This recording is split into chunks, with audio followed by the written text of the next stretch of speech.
Welcome everyone to week 5 of drawing and shading the face. It's been a great effort here so far, and this week I got a lot of things to cover, more as reviews and re-emphasize, and we're going to be covering a lot of new ground today. Well, before we start, I guess, are there questions that we want to talk about before? I saw some of your works, and as we go through here, more towards the end, we're going to start drawing some of those other pictures that I had lined up for you. But you don't have to draw my pictures. Like Caroline, if you want to draw your own, that's fine. You know, Okay. This is kind of, this day is normally intended to me, you painting your own images, and then I kind of walk around the room and look at each one of you painting your own. And so it's a little harder to do that with people not using the same camera setup, and I can't look over your shoulder. So, okay, so week 5. Now, one thing as kind of a wax philosophical summary here, and again, like I said in that email, I'm learning so much, and this is taking me so long to prepare these slides, but it's just a huge investment taking your questions and then incorporating them for the next time I teach this class. So, I mean, you can't imagine the time it's taken me in preparing this stuff, but this is one slide that I came across, and it's kind of like, as an intro slide, day week 1, is that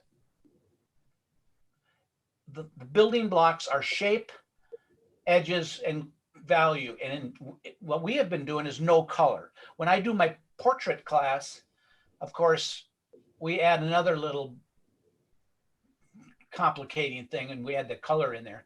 But when we talk about the shape, we're talking about the placement and the features and edges. I was talking about there's no lines. And whenever you draw a line, consciously think that at this moment, I need to soften that. I need to do something about that line. You need to tend to it.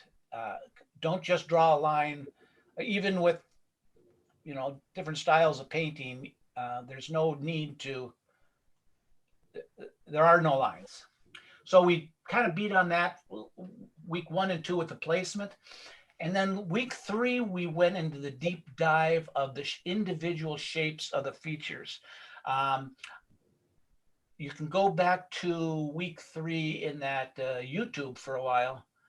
I don't know how long I'm going to leave those up, but each eye in it, you know, Linda, you mentioned talking about, and I don't know if you meant it, but it's what stuck in my head, was different races have different features.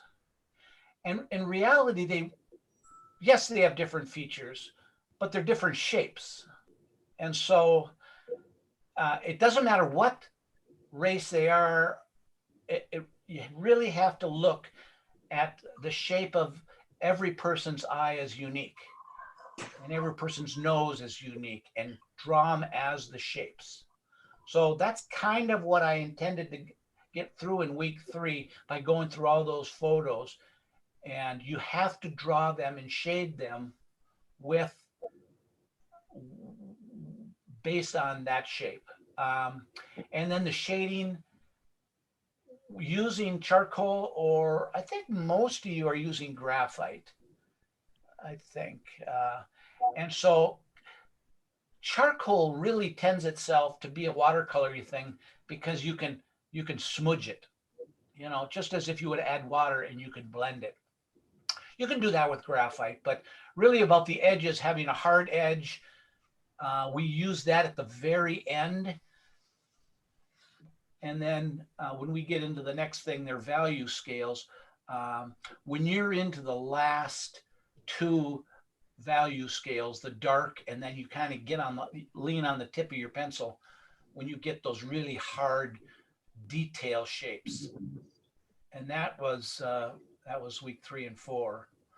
Blending and cross hatching, I'm glad we did that. I'm going to next time I teach this class, I'm going to talk about cross hatching, and I think we're going to do a cross hatching drawing up front, because I it's fun to do, and it's a whole another thing that should really be learned if you're going to do drawings. Value scales, we're going to do it again this week. And because of this class, I'm open to your comments too, to bring it back to that basic core that everything is built up in values. And watercolor, or Tom and Dan can put the twinkles of the whites on towards the end. Well, we can't. And so building it up in washes, going from light to dark, they go from dark to light. So you interpret it, opaque people, as you see. So that's kind of what the whole, try to clarify what the basic steps are as we go. And in saying that, it's like I'm only giving you my approach. Today, I'm going to talk about gestural drawing. And for those of you that took my, what was it, face and figure drawing class. Dan, Tom, that was the last one you were in? Yes. Yep. Yeah. Aaron, did you do do drawing? I missed that one. You did portraits, or you did landscapes and. Yeah, landscape. Okay. I did have one portrait. I've done 2 portrait classes with you. Okay. Well, it was, I know Sarah has. One in person, one online. Well, it's the gestural thing. It's a way that I like to teach, and I'm gonna get into it again based on your input, Aaron. But it's basically my approach. You have your own approaches. I can see that each one of us has a different approach, and also you kind of come into this class with some experience and some approaches already under your belt. And sometimes it's hard to convert into mine the way I'm teaching it, because you've already got your own, and I have no intentions of changing it, but maybe I can add to it. So that's kind of what's going on here. So the question came up about toned paper in a couple of those drawings, these drawings here. I want to show you something, and I talked about this in my portrait class, and I want to show you a value scale, and just kind of wave your hand. Who hasn't used toned paper? Just wave your hand if you haven't. I have it, but you haven't used it. Okay, good. Okay. Let me show you, let me just show you a value scale. And it gets back to these basics that became more clear to me in this class and will stick with me. I practiced a little bit so I'd have some idea what I'm going to do here. Let's do it this way. My nails are. Okay. So here I practice, and I'll do this again. Toned paper.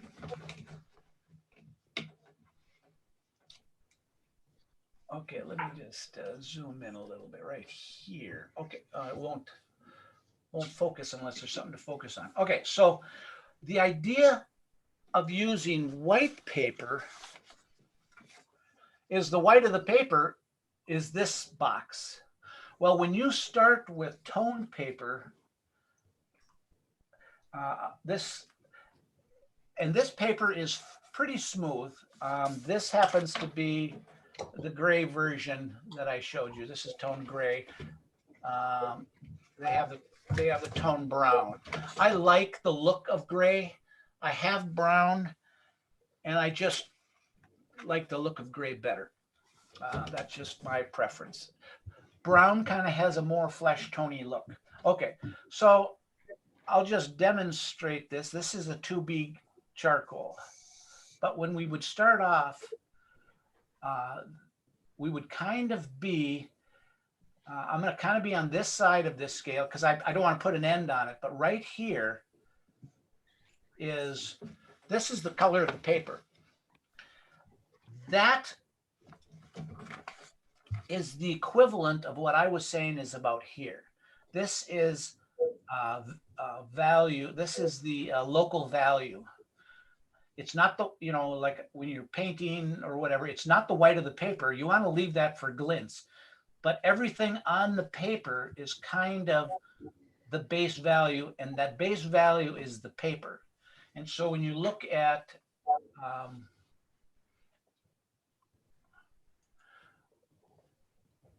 when you look at these, you can see that the tone of the face is the color of the paper. So that's kind of your reference point. Everything from this center gray, it's not necessarily center, it's a light gray, is going to go darker or it's going to go lighter. But the base tone of the face is the color of the paper. If ever you watch the news and you see the pastel drawers that do the courtroom things, you kind of look for that. You can see what color their paper is because it's behind there. I just love looking at the courtroom reporting images because you can see where is their base color.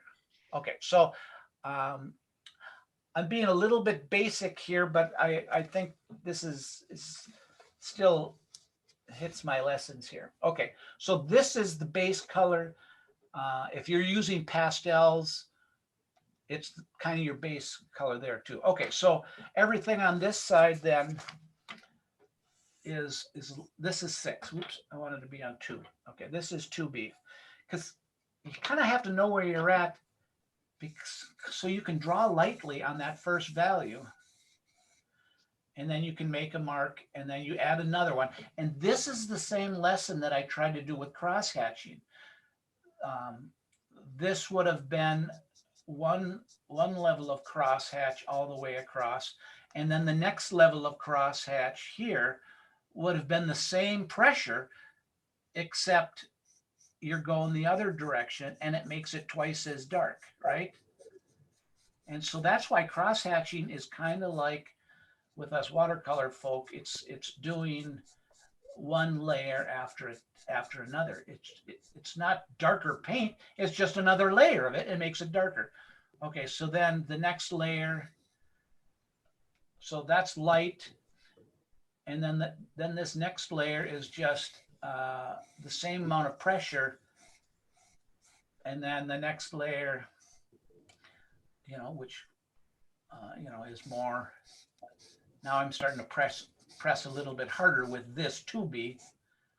And then when I get to a point, I can start pressing harder, or I go from 2B, I go to 6B.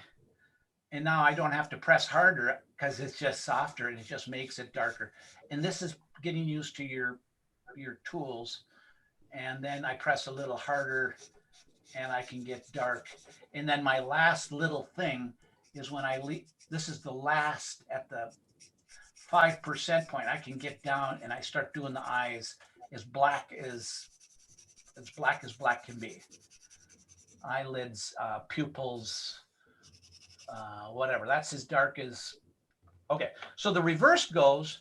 There's a bunch of different tools. This is just the cheapo. This comes with a lot of the kits. This General White. It's pretty hard. So by saying it's hard, it's light. This happens to be Conte Paris, which is a little bit softer. There's a bunch of, they call it a pastel. So it's kind of a pastel pencil. And then we get into this one, which is really nice. This is actually a come on, into focus. Focus. New pastel. New pastel. It sees this other stuff. Okay. This happens to be a brand called New Pastel is the brand name. Prismacolor is the overall corporate name. New Pastel, and it's white. Anyway, so what I could do there on my drawings is the first value of white, I can do a light cover of this. And then if I want it whiter, because I'm doing my mom's hair, I could press harder, but this isn't a very good tool for that. So it's better to go with a softer pastel. It's easier. I don't have to press as hard because it's softer. And I can come out here for whiter. And then if I want it really white, like the last, it's like this level of black, I want to put these little glints and strands and whatever, then I can go to this. This is really soft. I mean, it's really nice to work on. And so the final little details I can go in with this new pastel and very minimally, but and this is what you opaque painters can do at the end, is you can create the glints. So you get this whole range knowing that the center value is right here. And so that's just kind of what I wanted to show you is this paper is fun to work with because you have a whole nother value of adding white to a drawing rather than being this way. Essentially, you've got a broader range. You don't need them all, but anyway. So then we look at Mom's image here again. We can see the hair can be with that pencil being a sharp point, little glints of the eyes, little whatever. They're all on the white side of this value scale. So, Tom, what have you used it much? The brown or the toned? I use it once in a while, but I don't. I didn't really appreciate it because I have some white charcoal, but I have misplaced it, so I haven't been playing with it too much. I'll be honest with you, I don't draw that much other than if I'm going to paint something, just to get me started. Oh, okay, yeah. But I do. I would like to get better at it because it's really cool. Well, and you don't have to. I was practicing. I did this gal's painting, and I was just practicing the same kind of thing. This here is a chunk charcoal, and you can blend it, and then of course her strands of hair, and whatever. But it gives you. But the base of her skin, as the court reporters have, that's the tone of the paper. And brown tends itself to be more warmer. And then that's where you kind of use, you can use these. This is actually Conte Paris as well. It's the same brand this is the same brand as those little square sticks are too. Conte Paris. They have them in all different colors. This one tends to be, they call it sanguine or blood. It's the classic red. So this one might be good with the brown. I don't like Conte Paris. They're too scratchy. They're not pure enough for me. And that's where I was mentioning, I prefer this brand of Stabilo. It's the same essential color, but it's so smooth. There's no grit in this. When all of a sudden you're shading and you go, oh, I hate that.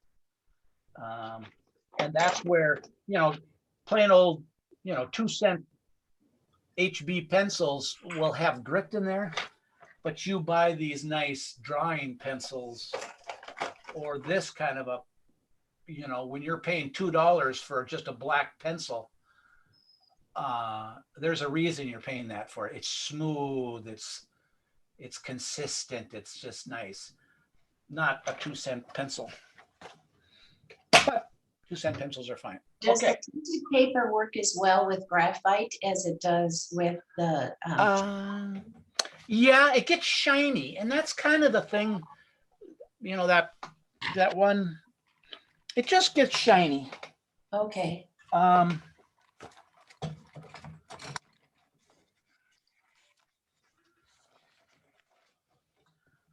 See once here.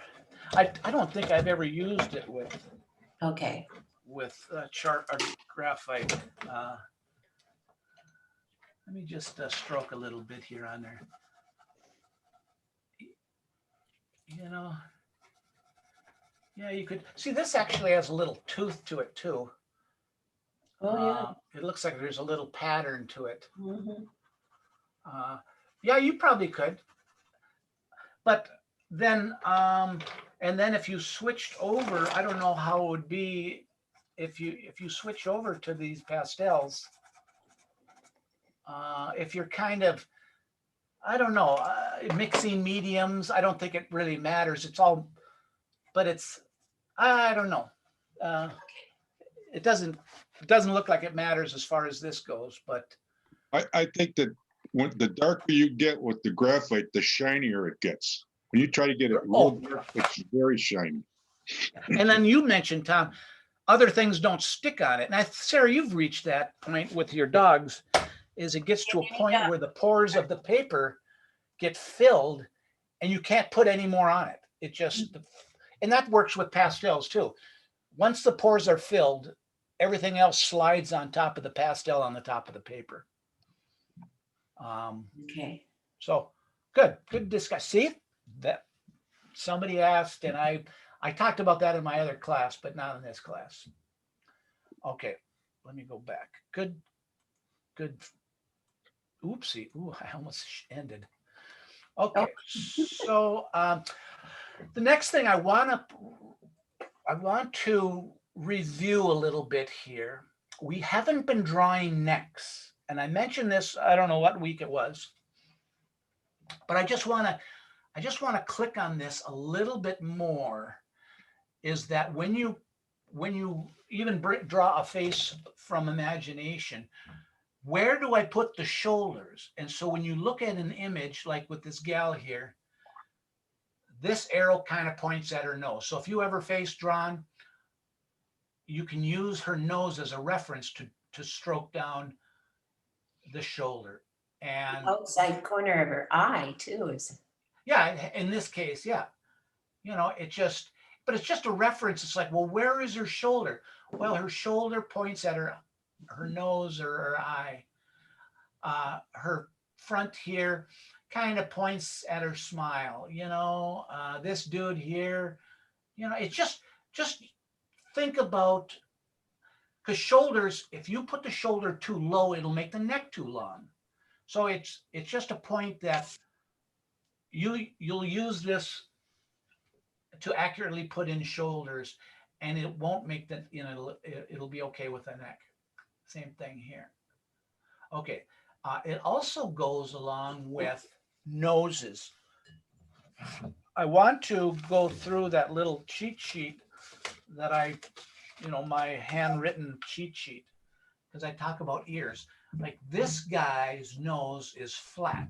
So when you're going to put the bottom line of his nose, think of in reference, especially when it's nice and light, you'll say, oh, well, this guy has a very flat bottom nose. It points to the bottom of his ear. And the reverse is true. If he has a droopy down nose, it'll point to the middle of his ear. So it doesn't matter where it points, just where the ear goes, because the ears are always pretty much at the bottom of the nose. But the bottom line of their noses point at different directions, and just use that as a reference. Here's her shoulder here, pointing up towards her eye, and this is the bottom of her nose. She's got this extra little angle to it. Most pretty young people have that little extra pointy up right there. And so we've seen her before, but it just kind of shows that there's an angle there. Which angle is it? I have a question. Yeah, Tom. So you look at your reference picture and you make this line and then this angle, not that it is specifically a meaningful angle like those eyes, nose, mouth things on the face, but it's just an angle depending on how their head is shaped. And then from that, then you say, okay, about that same angle, I'll use it on my drawing and then get the shoulder kind of quickly that way. Yeah. That's Well, they're two different mental thoughts. You know, when you're drawing her nose, like for her, if you drew her nose like this guy, it wouldn't be her nose. And I have more. I got the next slide talks about that. But yeah, it's just a mental. You know, when you're starting off the drawing, right. you know, I talk about you just kind of. Her face is different too, different angles. Yeah, before you start, you kind of, and that's where I want to kind of talk about that hand-drawn thing and kind of go through that, because that can be a tool for you. I'm staring at her face. What do I know? Well, her nose kind of points down. Her nose is whatever. Okay, let me go to this next slide here. Similar deal. This gal over here's nose points way down below her ears. There's that extra little angle in here. See, her nostrils are kind of pointing down, and then the tip of her nose has a steeper angle. And noses, especially I guess with anybody, and this next one here, it really exaggerates it, is it really makes that such a feminine nose, you know, when it has that extra little angle to it. And that angle isn't just a bulbous little round. You can't just come around and make it round. That beautiful woman has this very delicate angles, and it is not a bulbous nose. If you were to use a typical circle. Same thing I'm showing here. And this angle of the bridge of her nose, kind of, if you notice with most people, but the angle of the nose crosses that bridge of the nose. If somebody's got a big boxer nose and it's much taller on the top, of course, it'll be higher. But this is a feminine, delicate, pointy nose, kind of goes right into her forehead there. It's a reference. Where does her nose connect to her face? Kind of right there in the eye socket, not at the bridge of the eye, not at the bridge of the brows, but kind of right there. And that's a very pretty delicate nose. This gal here, it's just kind of the same, just another example. But it's just those angles you can't generalize those angles. They have to be specific.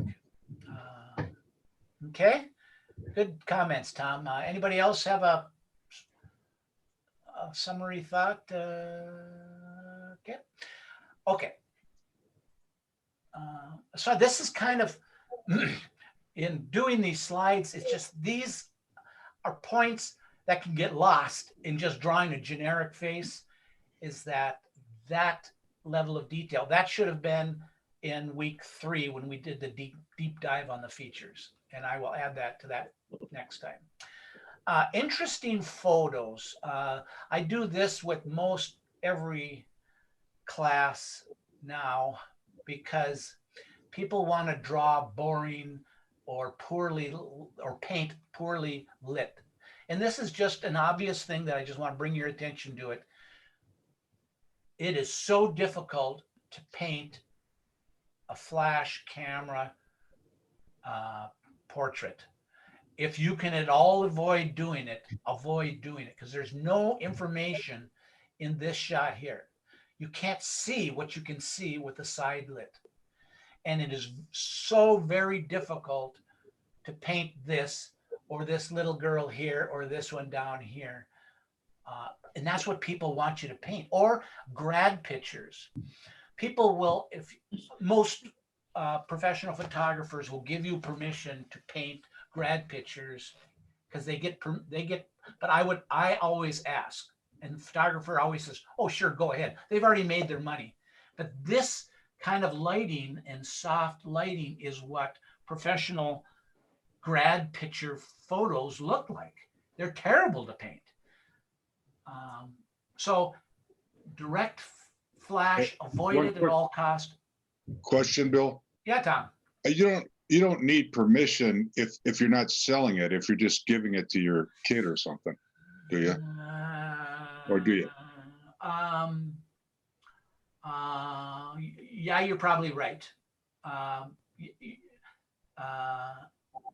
You're probably technically right.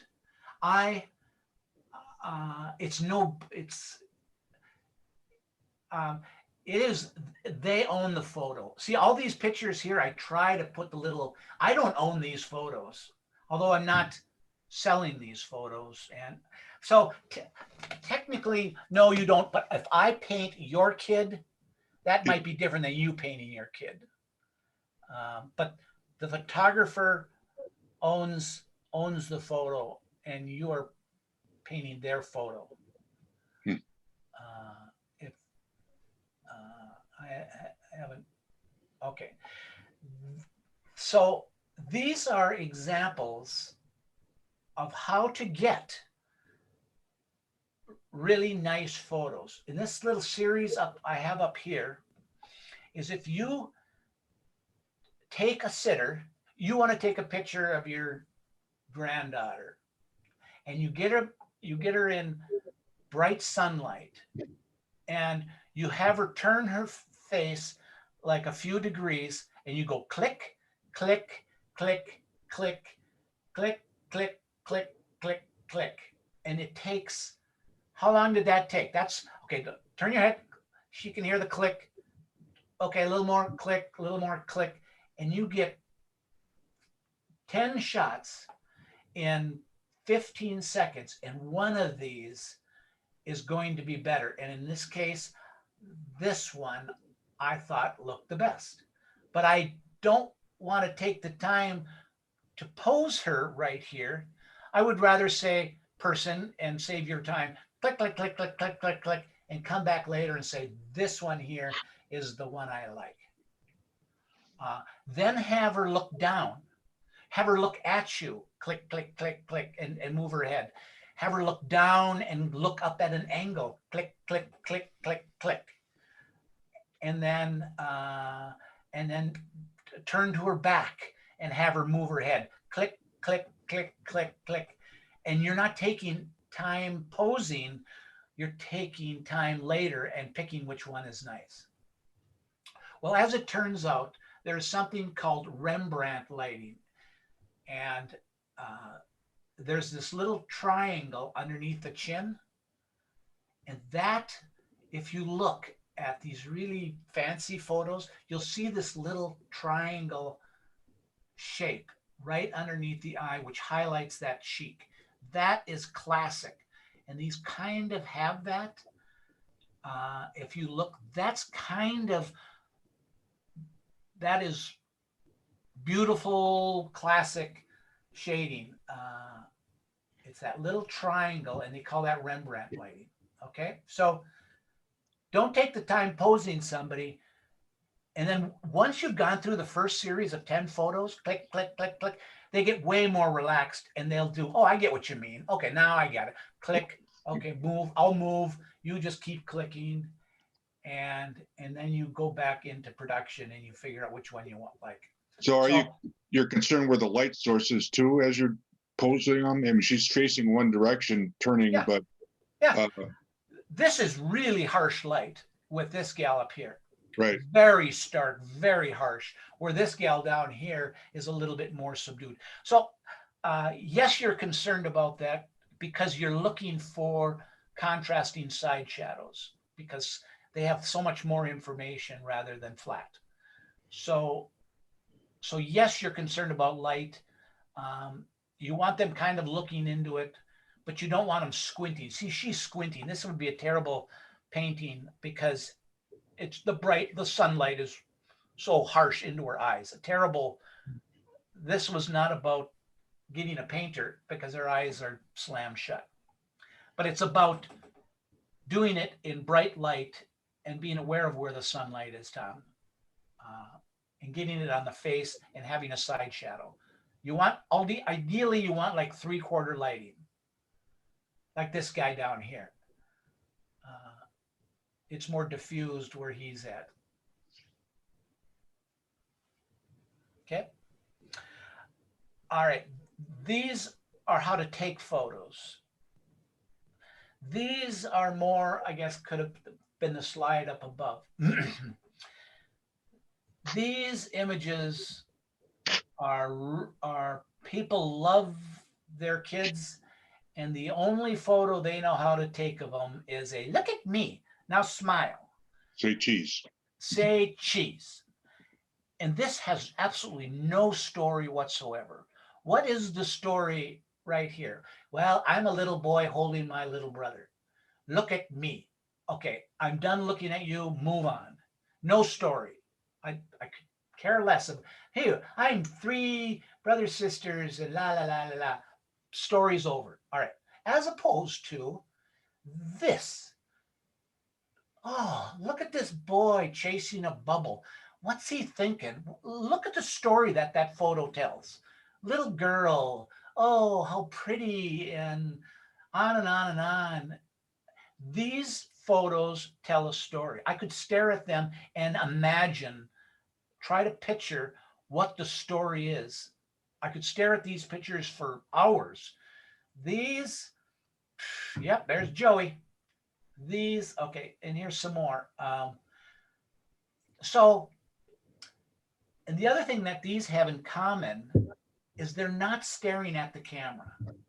You stare at the camera, it's about me. You can take the classic shots. I got a friend that it's all about these silly shots. And it's like, okay, take those shots. I concede that's the shots you take, but now have them look at the distance, look over my shoulder. And you get a whole different atmosphere or whatever story. If somebody's looking over your shoulder, you're wondering where they're looking, not, okay. So that's, this is really important to me. Have people look at you, and then you can have people look away, and then have them do something. And you get down at their level. Don't tower over kids. Somebody is right down at this little girl's level. You know, this, you can see the perspective. This person is taking a picture in the middle of this person, in the middle of these people. Down low, probably at the top of this little girl's head. Versus, you know, okay, got it. Okay. That's it's important to me. Hopefully it's important to you. Okay. All right. The other thing to consider is what happens when you do selfies. For the most part, if you use a zoom lens or a wide angle lens, you get this fisheye distortion. You've seen this. When you get too close to somebody with a selfie camera, you start to get this kind of distortion. Well, I want to fill the whole frame with their face. Yeah, but you're or at arm's reach because that's a selfie. Well, your cell phone cameras are wide angle lenses so that you get the maximum amount. It's better that you have in the old days when you had your friends take your photo, they step back a little bit and take the photo. So you may not recognize, it might be some amount of distortion between here and here, but this comes from using a wide angle lens. Be aware of it and try to avoid it. Or there again, when somebody hands you a photo and says, oh, I want you to take a picture of my kid here, I get this little image. And if you look how subtle it is, and I believe I've corrected it here. See this kid compared to this kid. This little girl compared to this little girl. I think her head is a little bit enlarged, you know, because of the distortion. You can see when I use my photo software, that's called pin cushion. This is called pin cushion. If you imagine pins going in all different directions, and then there's a correction that you kind of push in the center of the photo. And then you can see how much I pushed it in. Same thing down here. It's pretty subtle, but if you look at one, I think this one looks a little better than this one. It just, and if you kind of look at the top, the roof here, you can kind of see how much I corrected it. And the same thing here. It's very subtle, and this is just common for being too close when you take a photo. Now, there may be other situations with dear sweet children. Oh, This is Erin's Oscar. grandson. Well, I talked to her. Here's the original. I talked to her, and I thought that this little boy, because it's close and the head is leaning forward. And he has a that- huge head anyway. What's that? He has a big head anyway. I know. So I asked, I said, so this, if you look at these small little lines here, I questioned and I sent to her, well, his head looks a little big. And so I just made, with photo software, I made it smaller. And she said, no, the boy's got a big head. And it's very subtle, but I thought it was camera distortion. She said, no, he's got a big head. So I think I didn't go down this far, but I did modify it a little bit. And, but be aware that somebody's going to hand you something that might be distorted. And if you paint it, you will paint it distorted. Okay. Isn't he a cutie? That's Oscar. Okay, here's another about eyes.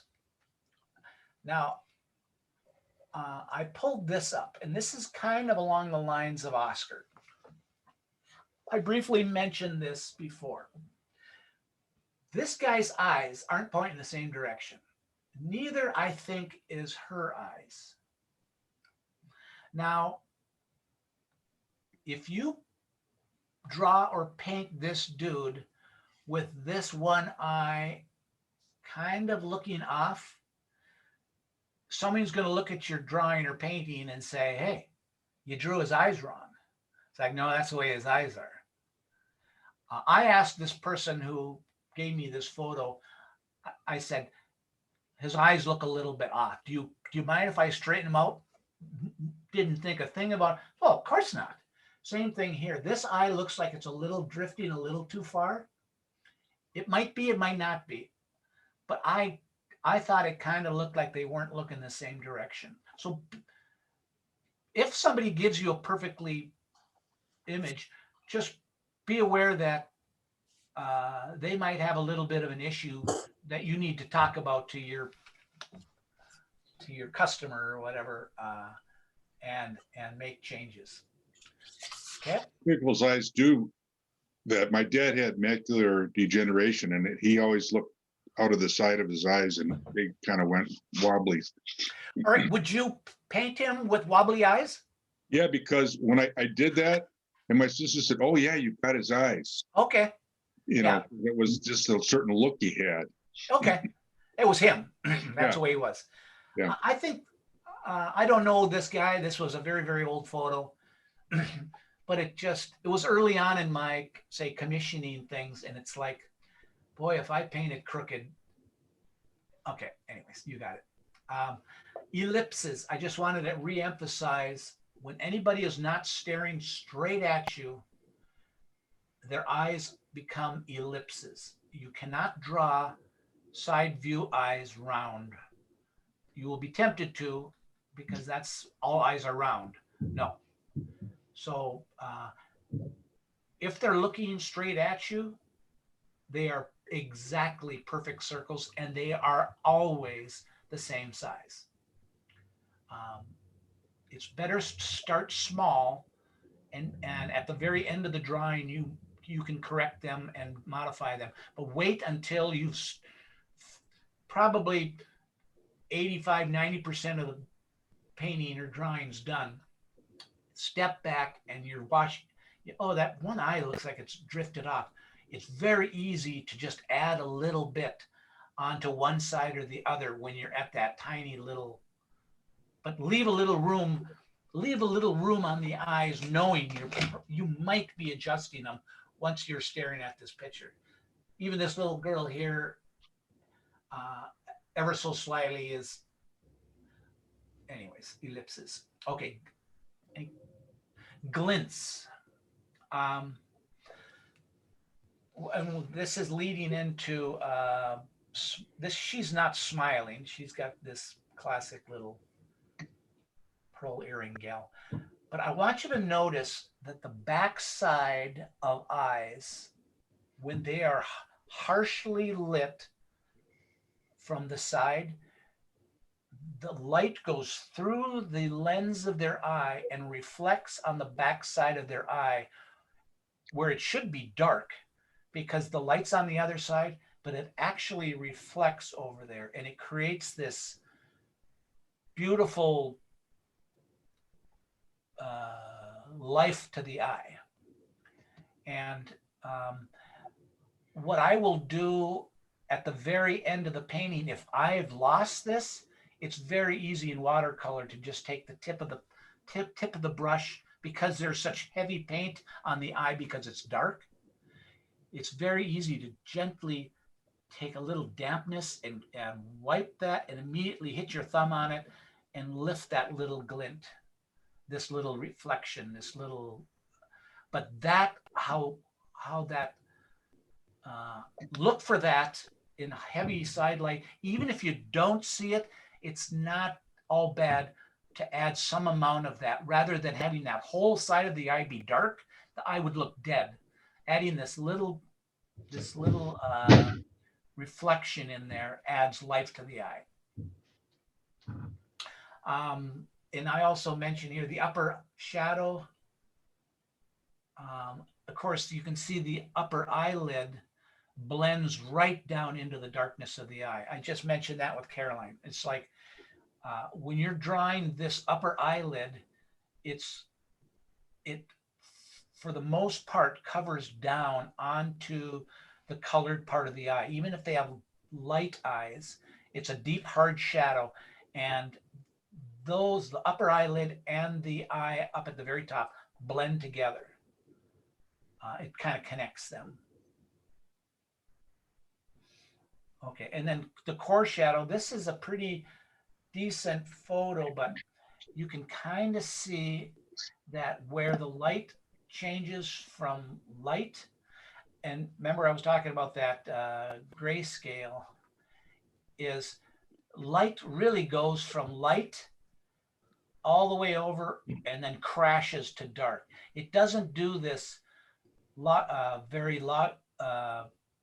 linear scale from light to dark.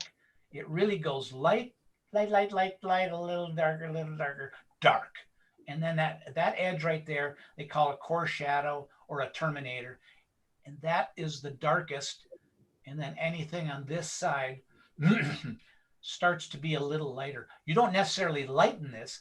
You just make sure that this has a little teeniest value darker. And once you start looking for it, you'll see it in photos. You'll just see it's a little darker, and that exercise on doing the eggs really emphasized that. Okay. Children. We talked about the measurements, and I sent you that one slide.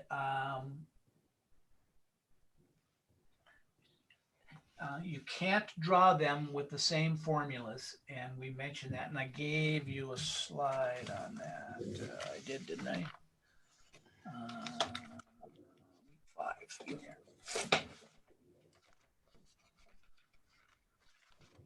Yeah, I'm 2 little kids. All right. I mean, I just want you to be aware of it. I told you it, and I guess right now, let's see. we probably have our drawing things out. Let's get your drawing stuff out, and I just want to draw those ovals. We talked about it on week 1, and I just want you to draw little circles as adults. Oh, and I also want to talk to you about my little handout. So let's go to, let's see here. Bring out that little handout of week 1, slide 2 there. And then you can just draw little oval heads. Okay, I'm going to go to my heads here. Okay. I am spotlighted.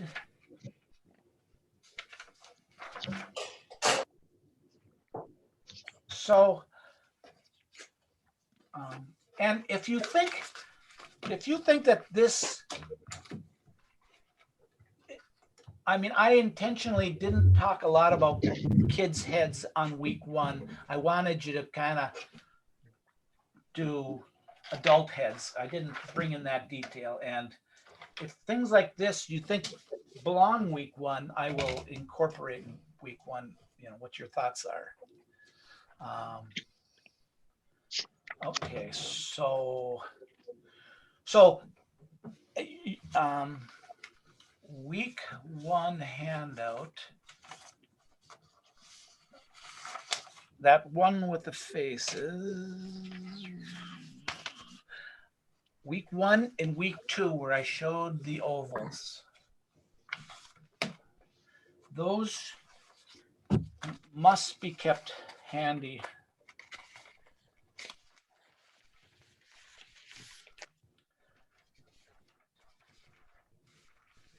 This one you must put under your bed pillow. This one you can have near your art stand. Week 2 has the 3/4 view. Okay, so and come on. I'm going to emphasize it again. I know I've said it. Come to focus. The eyebrow, nose, chin, not eye. The nose is not between the eye and the chin. It is between the eyebrow and the chin. Critically important. We're going to talk about this when we get into gestural drawings in a little bit here. But it's a common mistake to go eye and the nose, and split eye, nose, chin, and the nose gets too long. It's eyebrow, nose, chin. And eyebrows, it's not eye socket, it's kind of eyebrow, which is kind of above it. It's just a common error that I do. Okay, focus. It'll catch up. Okay, so if we do adults and we draw a line in the middle, and then I say, when I've done this, I'll say the eyebrows are up above this eye socket area, and then there's a shadow, and then I like to put dots down. Oops, let's get a little closer. Okay, so if you haven't done a million of these by now, you really need to take the time to draw a million of these. Okay, and then I said, okay, if it's more masculine, the head might be a little bit more square, and the eye sockets a more square jaw, and more feminine is a more slender, more pointy chin, and their heads are a little small. Okay, so there's eyes, nose, chin. So it kind of looks masculine, kind of looks feminine. Now, men also, depends on the man, of course, and it depends on the women, of course. You know what I'm saying. But men often have eyebrows that are lower. Women with makeup or plucking or whatever, their eyebrows tend to be higher. their eyes tend to be at an angle. Men's tend to be more flat. They're always kind of at some amount of angle up. Okay. Children, heads are a little rounder, and then instead of being here, they're slightly lower, and that's where the handout I just showed you, say of the little boy, the center looks like the center is at his eyebrows. So again, it just depends on the age of the kid, but if you lower it a little bit, the image looks a little younger. It's just, and if you, as the child ages, it becomes less of a factor, right? I mean, the little girl has a huge top of her head. And I tried to make those arrows, I brought it up to her face and then I just backed them off. So you can see that her mouth is where her nose should be, and on and on and on. You can see the reference, but it's just, the point I'm making is just, it's sometimes if you get too hung up on the formula and you put a child's eyes in the middle, you won't know. It's like, God, I got all the features absolutely perfect. And one way of correcting that is just, let's say I make a little kid here and they look a little old, you know, with these little baby eyes and these little pudgy noses, these little smiles.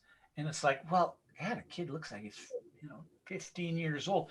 You can sometimes, if you're drawing this early on, you can just kind of add the top of the head a little bit, and the kid will get a little younger.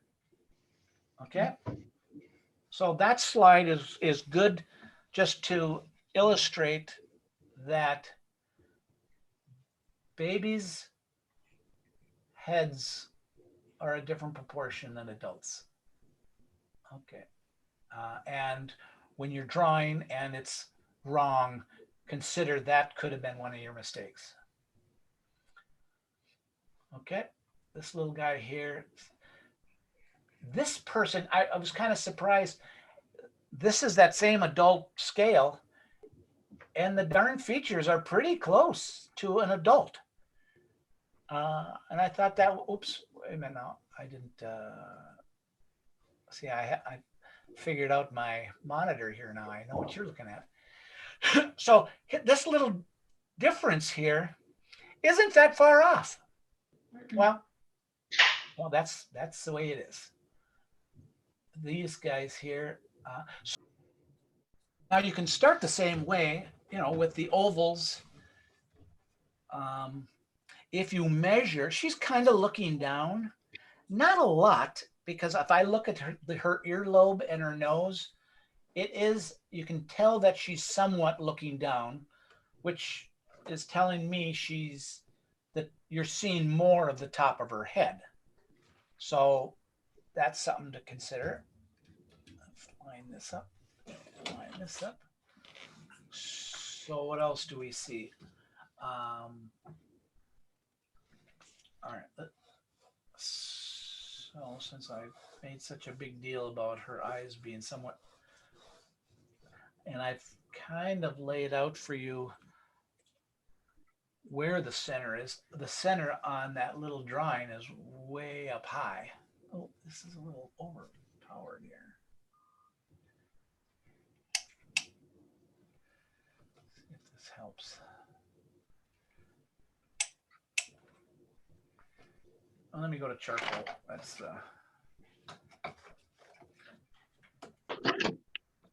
not easier for me, better for you.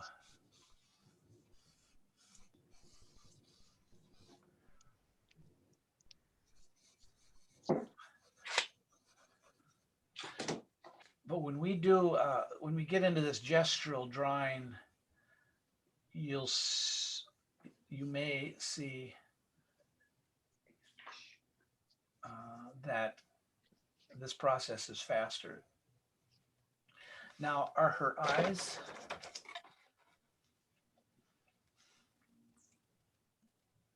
Still have to measure her eyes. Her eyes are further apart. Her eyes are kind of squinty shut because she's got a little baby chub on her eyes. If you can see my little image here. So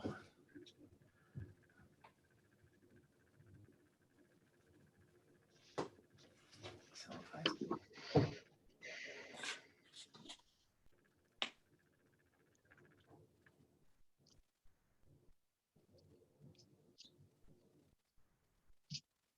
Caroline, it was you that was talking about babies from the start. That was, I think, in one of your comments. What do you want to learn in this class?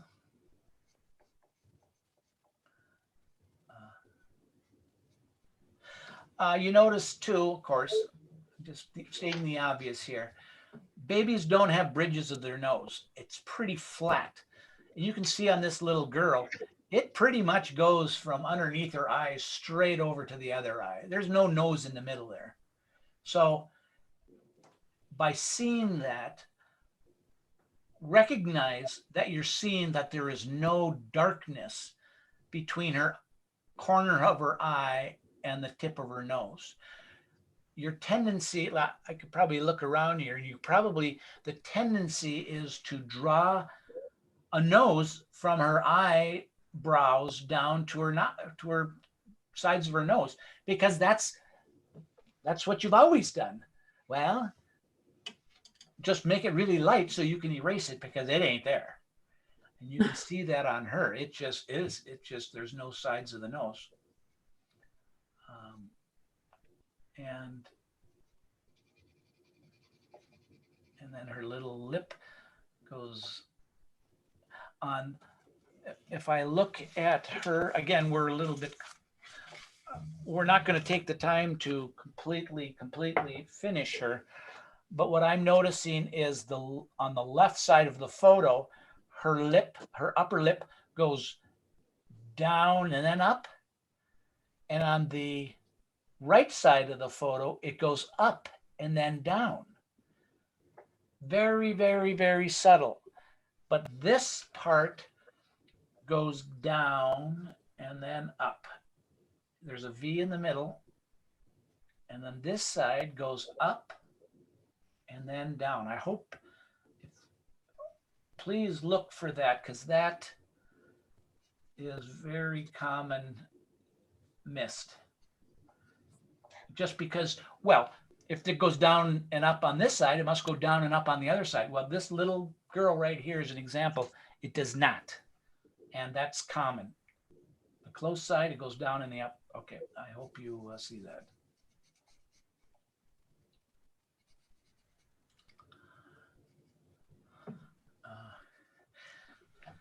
I've also said to keep, let's see, we'll get a little bit, why is it a little overpowered here? You want to know where the node is at the corner of the mouth. Put a dot there, but don't get too dark to the corners to get to the node. You can always do that later. It's easier to make a mouth wider than it is to make it narrower once you're down the road a ways. And then you can symbolize the cheek or the chin as that little circle there. And you can symbolize her nose as a little circle. But in that little cheek over here is kind of a little circle, because that's going to help you in shading. You don't want those lines to show up, but I don't know if you guys can see that.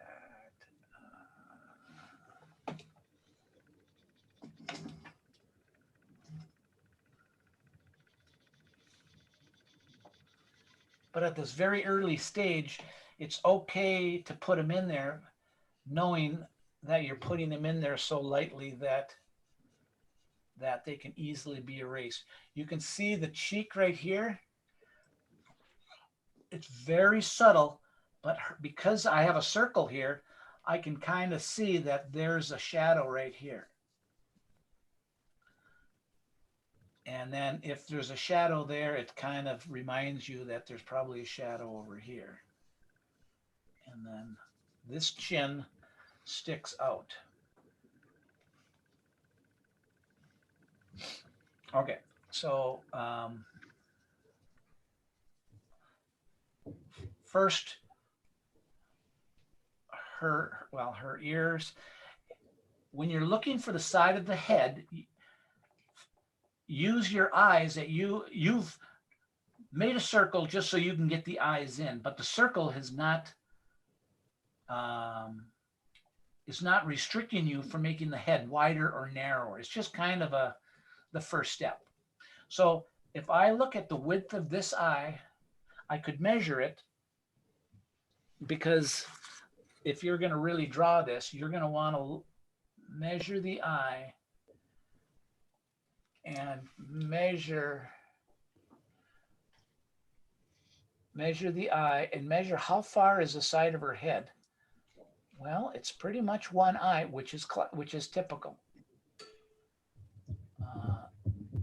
But that's a reference that I can use her eye because I've drawn it, and I'm going to go sideways and say the side of her cheek is one eye over. So if I'm satisfied with the position here, and I say it's this one right here, the side of her ear is right.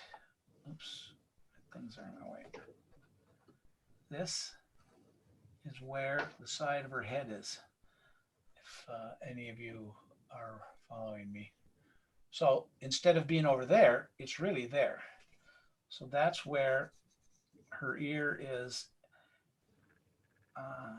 I drew her, and her earlobe is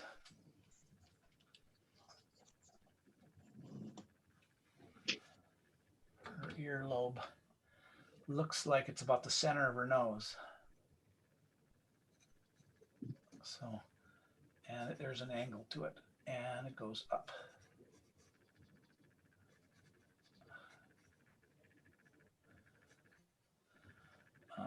But that now is tone 1. This whole side of the face is all first wash. Oh, and this little thingy is about up here.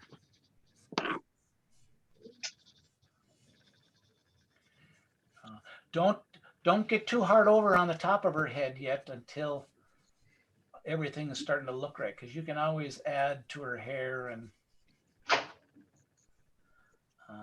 this side looks a little bit closer. It bulges out, and I can just see a little ear up here, and then it disappears.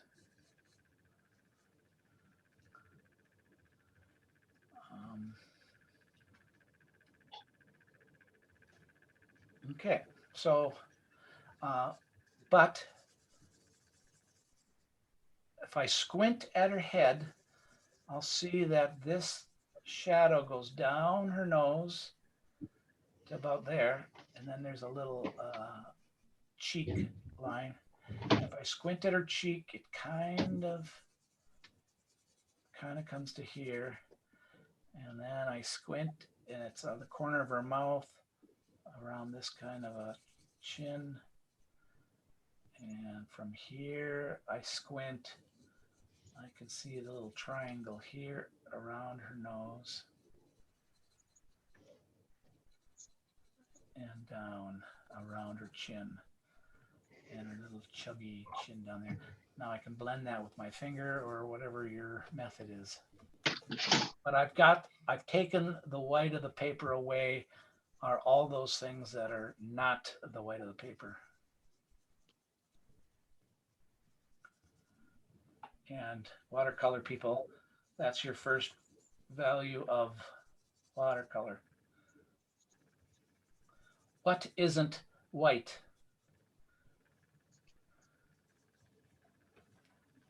All right, and at that point is where we stand up, as Dan's always demonstrating here. You stand up and you look at it, because right now, where I'm at right now is just light. Here, let's illustrate Dan standing up and walking around. See? Very nice, Dan. Okay. Now things can be changed any way we want and very, very easily. Okay. This is where we breathe. So I'm going to kind of look around now, and let's see where we're at. You may be way beyond me. Here, let me show both of these. This is Amelia. Where's Dan's phone? Yep. Looks like an old man. Yeah, the head, I measured the eye. Measure the eye on the left from the eye duct to the edge, and then measure from the edge to the side of the face. I don't even have a solid. You lost your compass? There. Well, no, I meant that on my drawing, it's not anything definite. So that's what I'm trying to figure out, if it should be bigger, smaller, bigger. No, I mean, it looks like, to me, it looks like a little kid. You know, I don't see the old man, but I'm just saying that I measured and that ear, the side of the face on the ear might be a little bit better to be just a little darker, and that might have been all it takes. It just that one ear is a little bit wide, maybe. You know, but if I'm trying to be critical here, let me go back. Who else? What else we got here? I'll hold mine up. Oh, there's Linda. Okay, stand by. Spotlight Linda. Okay. Oh. Yeah, same kind of thing. The bottom of her, the cheek on the left side of the drawing might be just a little wide. If you measure, let's say, her nose, center of her mouth to the side of her mouth, or center of her mouth to the side of the mouth, and then kind of go over from the side of her mouth to her cheek. Here, let me, oh, your drawing would be on the different, your writing is backwards, so. Yeah, it's reversed, yeah. Okay, let me just, I mean, it looks underneath her earlobe. Notice on the drawing, underneath her earlobe is in a little bit, and then it goes kind of straight down and then around. Yours is kind of, right now at this light drawing, is a little bit out and around. No big deal. Her chin is a little long, but if you notice the space between bottom of nose, in the middle of the mouth, and the chin might just be a tiny bit, but you're so light you can fix that, no problem. So good. That's and again, I'm just trying to get you not to make a perfect drawing of this person. It's just to kind of quickly sketch out, and then you can modify things. Okay, Erin, let's go Erin here. Looks like she has a beard. Yeah, it's just smudgy. Yeah. What is this, charcoal? Yeah, I started with a pencil and then it wasn't dark enough. Yeah. Yeah.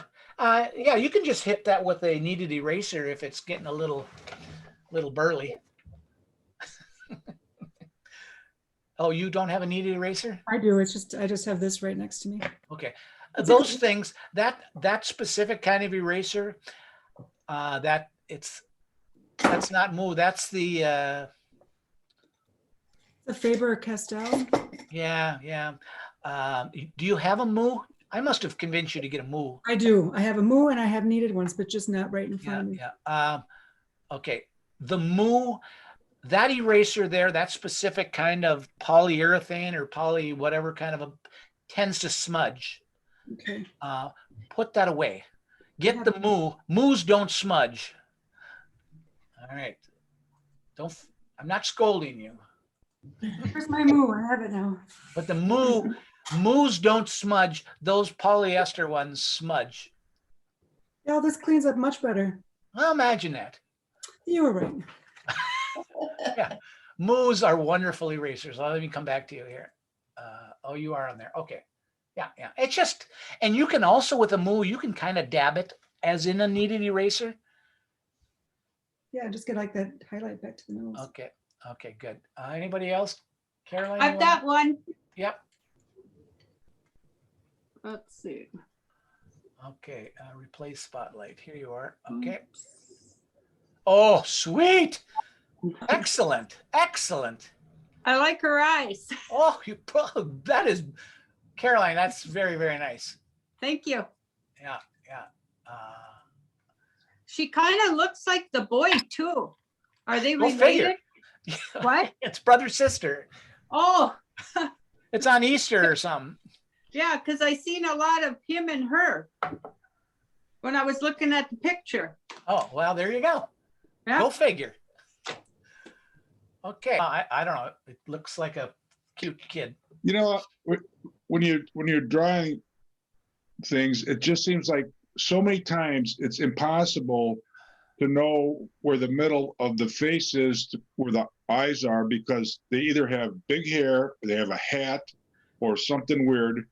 And it just seems like, for me, I just try to get the eyes and the nose kind of looking right, and then I go to wherever the top of their head is, or their weird hairdo, or whatever they have. I just 9 out of 10 times, it's like you can't, like this baby, you can see where the top of the head is, but a lot of times I don't feel like I could find it. Yeah. Like, if you put a hat on there, you have to imagine where Or a woman has big hair, or a guy has big hair, whatever, you know? Yeah, right. All right. There's this guy called Duchenne. He's a French dude. Jean Duchenne. And he studied smiles. And this is kind of, I got lots of words on it, but what he has found, and there, if you Google Duchenne Smile, you will get 1 million how to do a smile pictures and what is different about a fake smile and a real smile. And it really comes from, I didn't read that so much in there, but you've heard people maybe say that they have smiling eyes. And what defines smiling eyes? And to me, I've always seen that it's when the cheeks rise, it scrunches and makes that little, it kind of makes the bottom of the eye roll up. Let's see if, I don't know if I have that slide. It doesn't, this kind of shows it, but it's this, when the cheeks come up, it pushes that lower lid up. And instead of it dipping down and around, it kind of goes flat, or sometimes a real smiling eyes actually curve up and around. And you shouldn't really care because you're drawing the exact shape of the eye anyways. But when somebody is not smiling like this size, the lower lid is not puckered up. But when you get a little bit more smile, this lower lid becomes a little bit more predominant. So the lesson is, if the person doesn't look as happy as their lips make them out to be, you might be missing this little lower lid and this little exaggeration or this little shape underneath the eye. It's not a bag, it's just lower lid. Okay, so that is a smiling eyes. Here's some other ones. There are grins, which are fine. And then there's no kidding smiling eyes. And you can kind of see her here where she has a little bit more exaggeration to the lower eyelid. It's not a bag. And so here, they show it here too, those little, and eye wrinkles start to pop up when your eyes squint. So these are, if your expression isn't as expressive as you want it to be, you might be missing the pinch at the edge of the eye and the bag underneath the eye for the Duchenne smile. Now, what I want to do is I want to go back to this example, and I want us to draw some eyes. We did this week 3 about drawing portraits of eyes. I'll show you mine here. You saw that just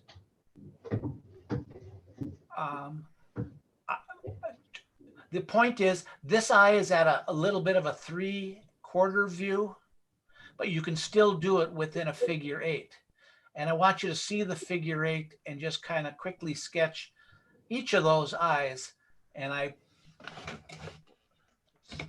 can't show you a slide and show you my work, but just that's where I'm after here. And then we're going to draw her eyes in figure 8s.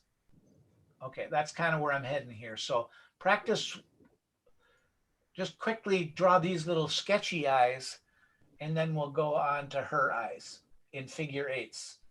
Okay, that's where we're heading here. So.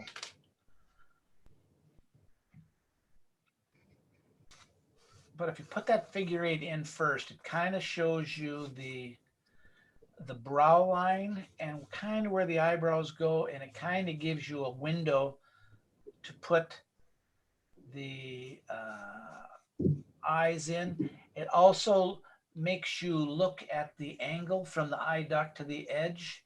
It kind of lets you know, is there an angle there?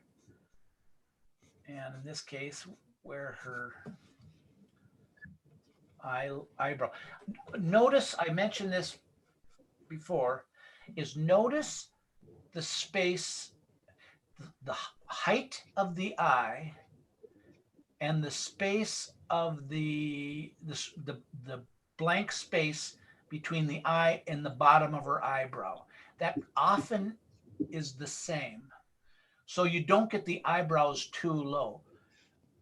The space between the eye and the eyebrow is kind of the height of an eye. It gives enough shape, so don't make the eyebrows too close to the eyes. On the 3/4 view, I also made a point that we've measured one eye and then we measure between the eyes, and often they're close to the one eye width between eyes. And then on the side of the eyes, if somebody's looking straight at you, there's about an eye width between the outside of the eye and the beginning or the edge of the face, or the start of the ear. So people will say that it's 5 eyes wide. 2 eyes, one in between, that's 3, and then one on each side, that's 5. Now, when you look at a 3/4 view, the eye that's closest to you, if you measure that, even though it's smaller because it's looking at an angle, that space, even though it's hidden behind her nose in this one, let's just measure that. If you measure the edge of the eye to the tear duct and then come across, you will see that the space between the eyes, even on a 3/4 view, is the width of the eye that's facing you. A lot of times you'll make the eye too far apart because you don't take into consideration it's hidden behind the nose. Now the far eye, because it's wrapping around the head, is going to be smaller. It has to be smaller. But the space between the close eye and the next eye is one eye apart, or thereabouts. Into the iris, the pupil. I always get that wrong.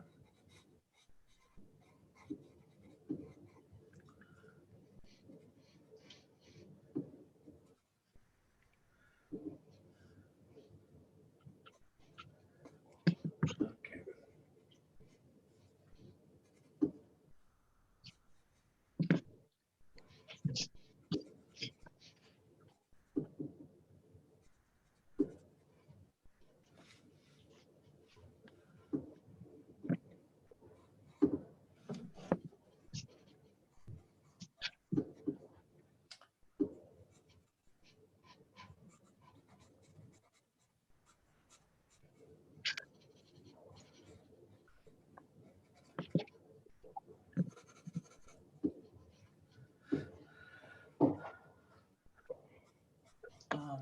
As you, Caroline, as you draw these two, kind of think these are black and white drawings, but you could probably, if you aren't, shade that little eye, that little space between the innermost part of the eye and her nose.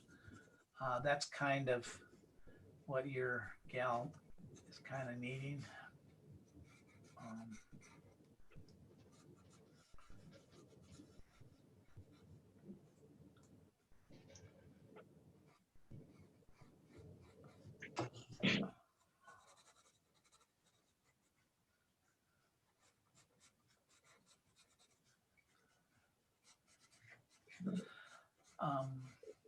Of course, too, if somebody is smiling or has expression, their eyebrows could be higher than when they're not smiling. And that could also give if your drawing doesn't look as happy as the person is, the eyebrows might be a little low. So these are things to make people look a little happier. Or if it's not a happy person and you got their eyebrows really happy and it's like, well, geez, what are they so happy about? Then maybe the eyebrows are a little too high. Okay, so I don't know.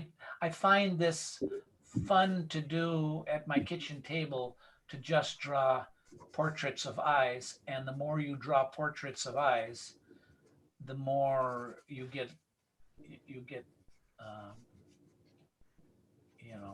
comfortable with eyes, and that's kind of important on portraits, so I've heard.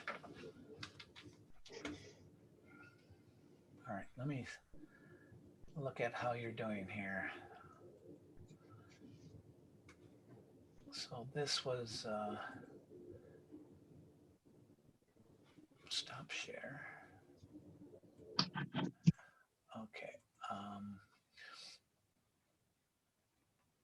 Oh, this is huh. Oh, I know why.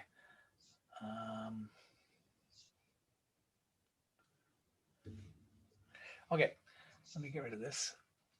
Go to the other one. This one. Okay, let me come around now. This is let's see. Here's Dan's is looking at me. Yeah, nice eyes.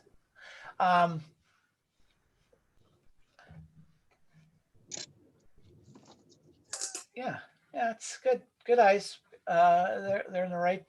This one in the middle is a little wonky, but You think? okay.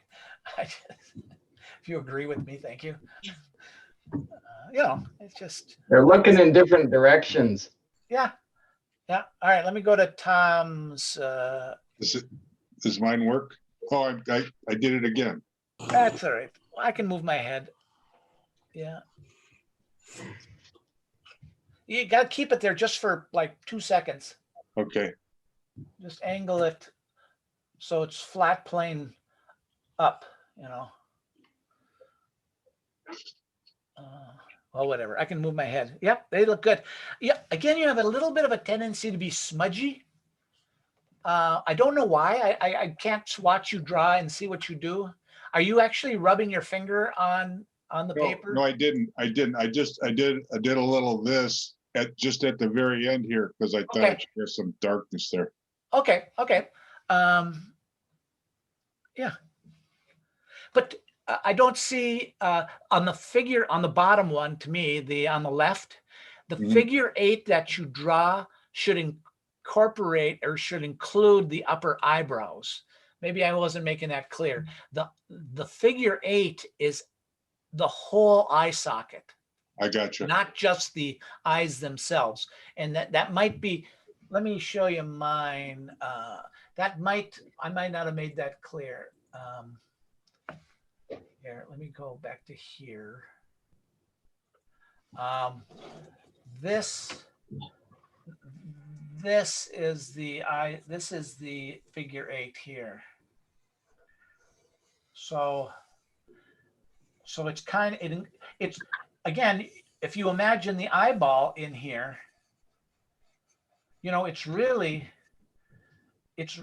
eyeball is right here. You know, so it's kind of incorporating the whole eyeball, and then what isn't eyeball is covered with, you know, the eyelids, and so it's kind of the figure 8 is kind of is mentally trying to incorporate that whole eye socket and eyebrow shape, and that'll give you a little bit more room. It's not about making the eye itself, if that's at all helpful to you. So let's go to Sarah. Yeah, Sarah's got it. Yep. I mean, they're kind of fun to do. I mean, just take anybody's eyes and just draw a portrait of the eyes. You're drawing the loose outline, and then you add value 1, and then you kind of start going for detail. Are they perfect? Then start leaning on and go to value 2, 3, 4. But you don't worry about the value until the eyes look like they're supposed to look. Linda, you want to? All right, let's go to Linda. Yeah. Yeah, the lower lid up, those definitely are smiling eyes. They kind of got that little to them. Yeah, nice. Okay, let's, anybody want to show? Otherwise, we'll, okay. Okay, here's Aaron. Yeah. Oh, good exercise there. Yeah, the 5 eyes wide is, you'll hear that. Yeah, your 3/4 down at the bottom looks really nice too. You're getting that eye hid behind the bridge of the nose. Babies don't have bridges of noses. Yeah, good. Okay, let's go to what's her name here? Movie star. Movie star. Okay, here we go. Let's go to her.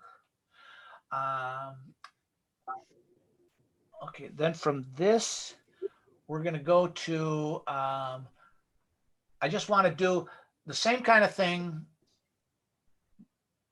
one more time. Well, do you want to do another set of eyes? Do you feel good about eyes? Somebody yell. All right. You obviously don't feel good about eyes. All right, let's do one more eyes. Let's do her eyes. Tom, think of the figure 8 thing, and if you the others, its eyes are so expressive, and I can zoom in on, well, either eye are beautiful eyes, so it's the lighting looks kind of decent on both of them. So pick one of them, and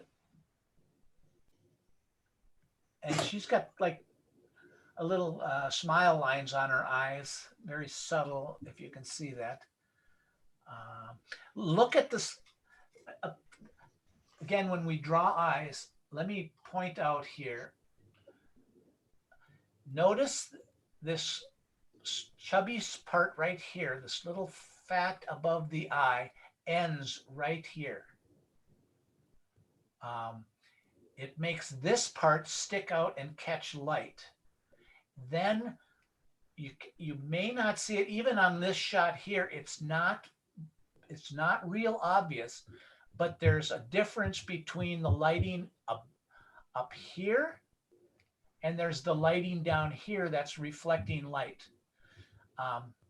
Whether it's there or not, make this little arc where it differentiates the upper eyelid from the cheek, the upper part of the cheek. It's more visible here in this lighting. And then as it progresses to the center of the face, or this little pocket right here really gets dark. And it may even, in some cases, it'll blend in with the eye. But this part here creates depth of the nose. You have to, by making that part darker, and you can really see it over here, it pushes that back. Whatever you make dark is going to get pushed back. You can't really see this little pocket over here, but you can see it more clearly than you can here. But know it's there and indicate it, and that gives that upper part of the eye a little fullness. So, and in hers, if I can zoom in on this part here, you can see that the lower part of the lid is not dark.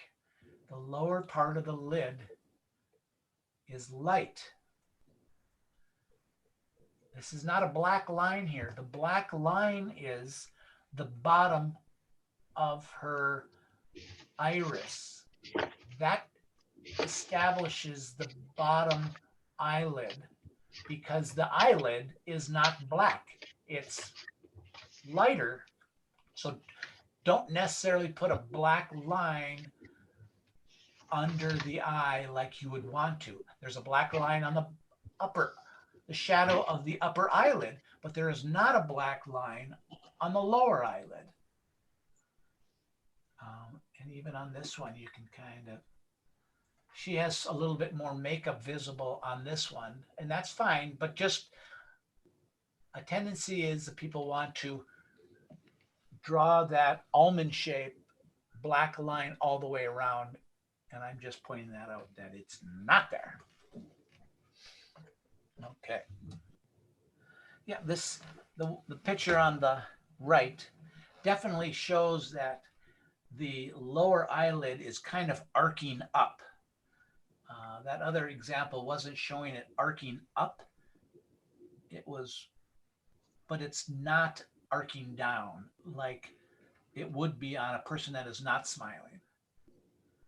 It's that upper cheek pushes and creates an upward shape on the lower eyelid.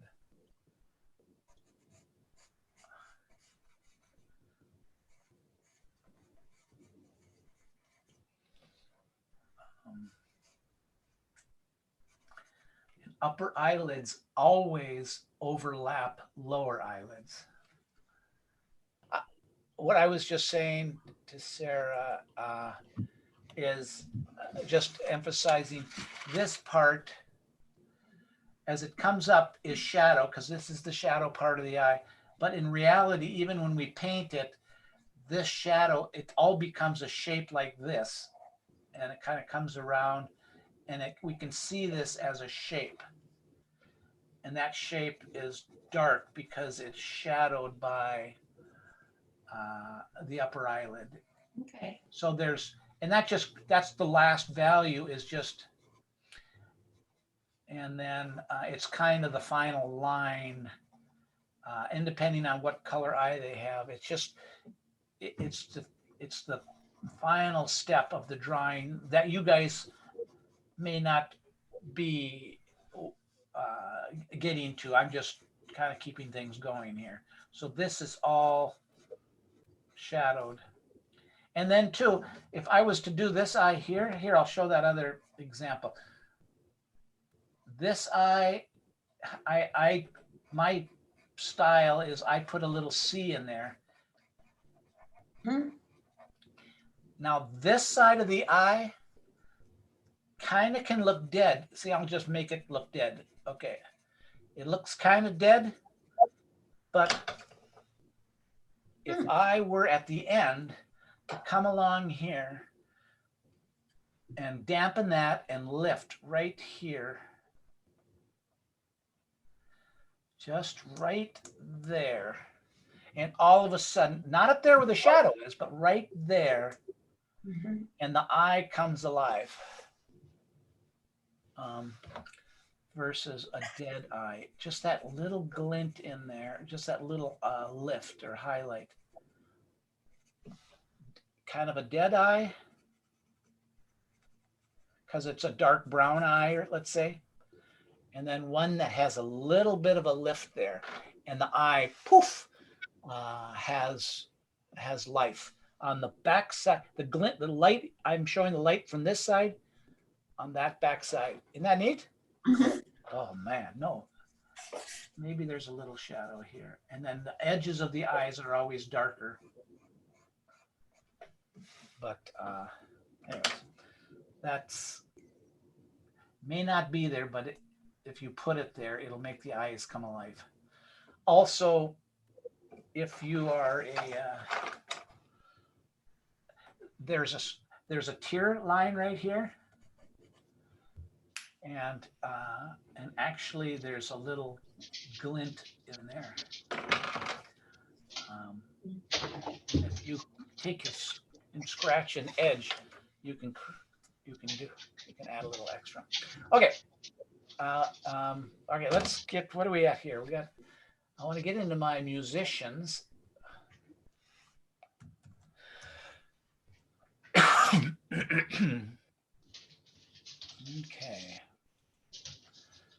Okay, so mouths. I talked about closed lips, but look at this little sweetie. When you do mouths, tongues really make a sound. This is little Oscar. Can you tell? Aaron's smiling. The little tongue is saying something. You have to get that little shadow right. And that's why I just love doing the musicians, is, you know, you can hear the sound he's making. So this gal that I gave you the drawing of, Dawn Tyler Watson, we will draw next. You can hear a tone, and you know, when you compare the two here, I got her maybe her mouth a little bit, tongue a little bit wide, you know, when you can compare completely apples to apples here. But if you get the tongue wrong, it'll sound wrong. It's like, oh, she's going. Okay, so let's draw Dawn Tyler Watson, and then when we're done with her, we're going to go into these other images I have of musicians and the expressions that they have, and it just, this is why I love painting musicians. So let's go to Dawn Tyler Watson. Now this time I kind of followed Dan's lead with, I made the lines much thinner. And so if you wanted to draw on a copied sheet of paper, that you could. Rather than having to trace them. So that's kind of what I'm going to do. Because Dan made me do it. And somebody else did too. I think, Caroline, you did it too. You were drawing on the. I just didn't know I was supposed to trace directly over it lightly. Oh, well. So. Well, next time. Okay, so I'm going to stop share. And we all have this. Okay. So again, I originally thought I'd put her hand in there, and it's like, well, this isn't a figure drawing class. So I took her hands out, and then kind of made up the rest. I think I have her ear a little bit too far in. It just, after I stared at it a while, I think her ear belongs a little bit further back, and I can do that. So this is just another shade. Now, if you want to crosshatch or you want to shade, I don't care. I'm going to kind of do it both. I'm going to use, this is copy machine paper. So go ahead. Just do whatever you want to do. But she is a very light-skinned black person. And it really doesn't matter. She's got Caucasian flesh. On her painting, I did that a while ago. I think I went more towards the burnt sienna look. Let me show you it again. And I in hindsight, I don't really like it. And I would rather do her with a redder flesh rather than something that is probably true, but that's just my growing pains. I would rather have done her more pinker or redder in hindsight, but this is not a painting class either. You know, we're growing, right, man?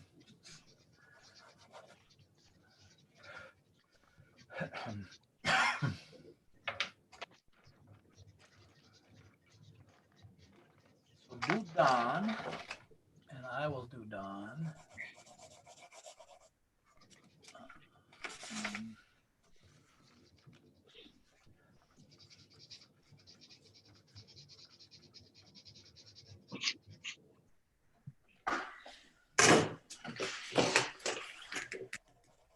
I was getting a little read through from my board. This is just a yard sign, which work really nice. If you know anybody that's got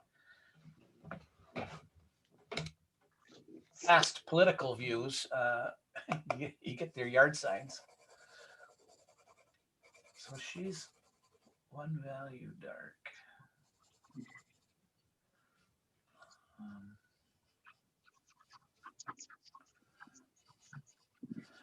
Her eyes, you can't really see in here. That reflection when I painted her was important in my painting because she was on this blues cruise we go to, and it shows people around the backside of the cruise ship around the stage. And so it was important that I kind of included little symbols in the painting because it was important.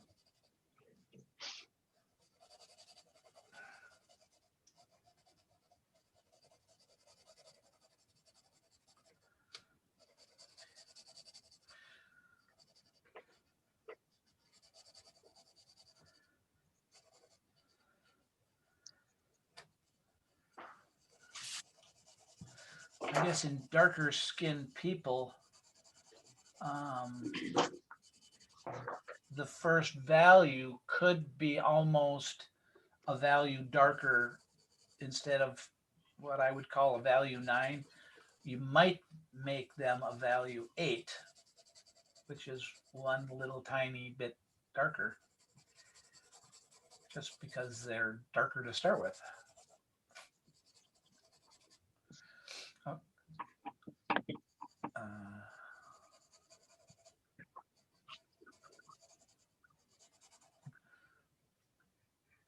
Now in here.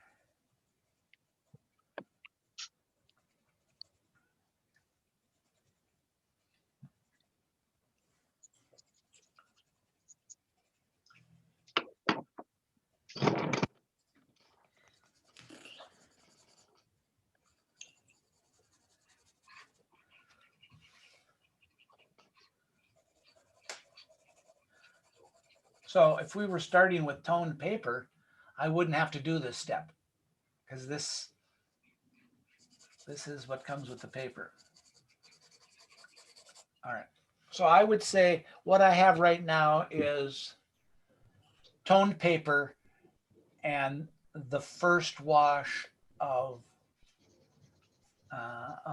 my base color, and now I'm doing something that has value, and this would be the next value.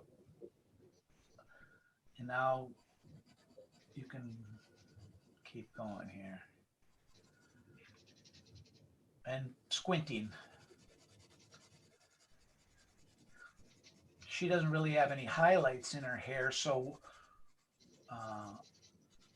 we will worry about the little outside of the boundary curls and whatever, and making them really dark towards the end, because this is just the base color of her natural hair.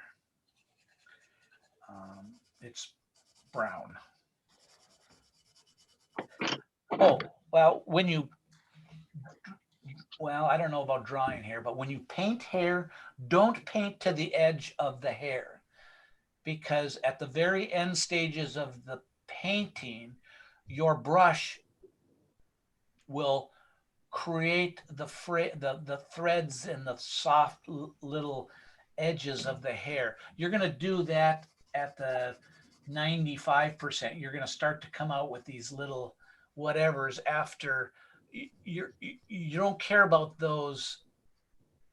If you do those now, then your background's going to be harder. You're going to want to finish your background before you put these little strands of hairs, before you put your strands over your background. If you do them too soon, your background's going to cover them up. So stay short of your background, short of your hairline until the very end. And then when you get to the very end, you can start adding the little squiggles to it. But we're nowhere near that point when you're only in your first initial washes. I have her earring here is light. I'm going to try to leave that. I'm going to follow the corner of her face and leave that light. You opaque painters don't have to worry about that. Okay, so just you don't have to, but I would recommend you go one layer at a time, darker, darker, darker, and then blend as you go. I mentioned this again, it may not be, when I drew this line, I drew this as if it were a dark, when I drew it in here, I drew it on the inside dark, so that when you see that shadow, when you shade that thing, you're going to be covering up the pencil mark I gave you.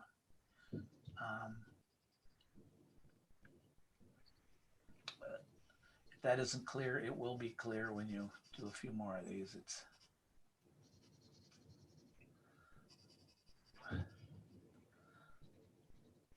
I have a little little angle right here.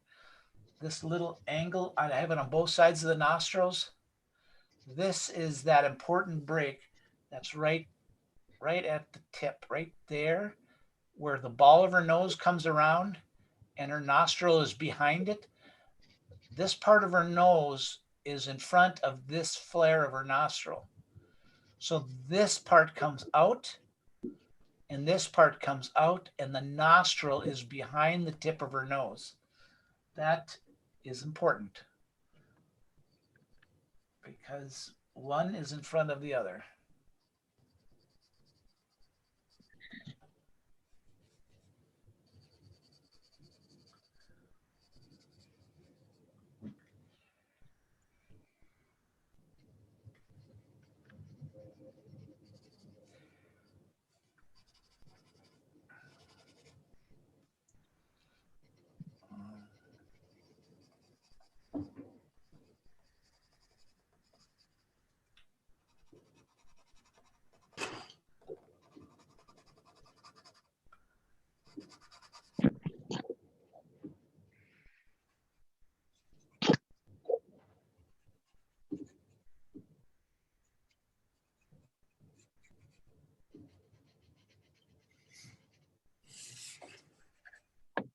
The edges of glasses, the frame on her bottom, you can't see it. Don't put it in. It's better on glasses, even if you can see the frames of the glasses, to not make it a continuous line. I mentioned that when I talked about jaws. Make it more of a dash implied line rather than completing the frame, even though you can see it. It's better to signify, or imagine it rather than get too detailed. In this case, if it's a shadow, if her whole glasses are dark, you're not seeing her frame, you're just seeing a darkness on her glasses. But leave something to the imagination.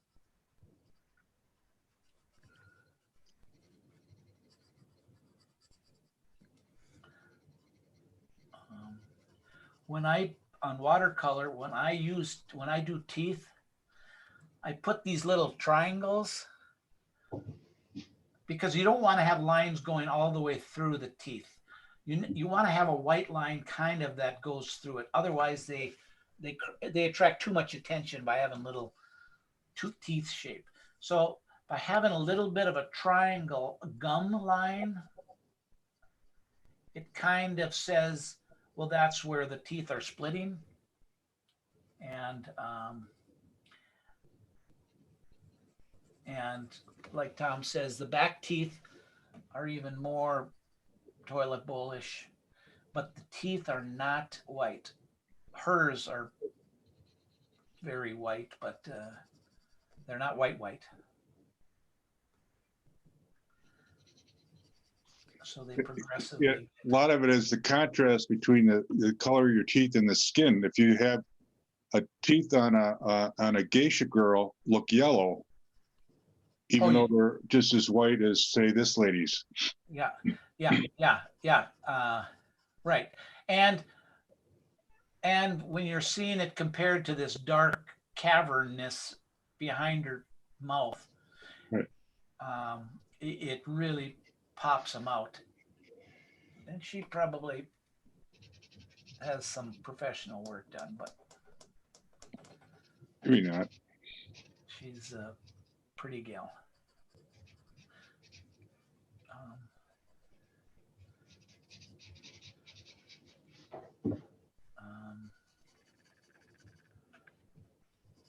Lips. If you look at her lower lip here, lips, you don't have, even though you might want to say the lip is red all the way up to the corner of the mouth. Here's an example where you can see, especially in this black and white image here, this is the same color as her flesh. So even though you might want to say that, oh, well, it's red all the way up, but this is flesh color, and in this black and white, you can really see it here.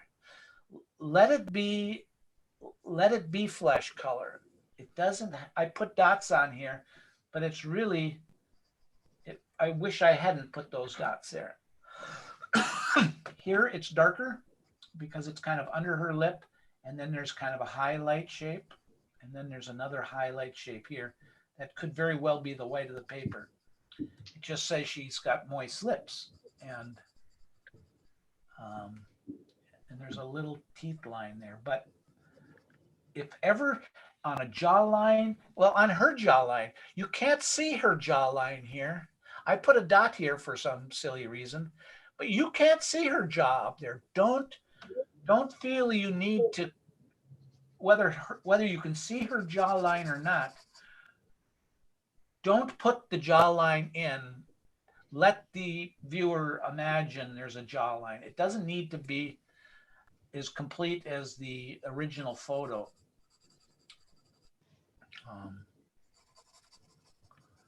And then too, these little collarbones are kind of a nice feature here. This is hair. This is that tendon that goes from the ear down. I drew that as a line. That's really not a line at all. That's this little, it's kind of a, there's the head, this line here is neck. Neck is in front of shoulder. So this is dark. Same thing kind of over here. This is in front of this. So there's a line there, and there's a little bit of a Y. And then there's the collarbone light shadow. But knowing this is the same thing as the chin, her, you can't see her chin, but really there should be a little value change there. I mentioned the little circles. The little circles you can't see on this drawing I gave you. But remember I talked about the bow tie? Underneath her lip, it goes in. So it's a little bit darker right there because that's closer, and then the chin sticks out. So there's this bow tie. And then this blends in with her lip. And then comes down here, and there's this part of her chin. There's illumination right here. So this part of her chin is a little bit darker, but up right here is darker yet. And that makes the chin come out because it's lighter. And then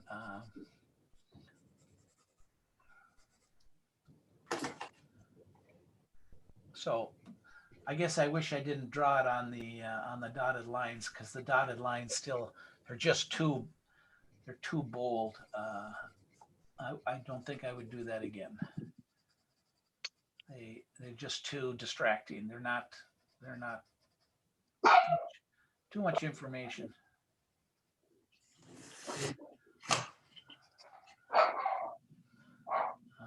Her ear, I'm going to pull her ear back a little bit.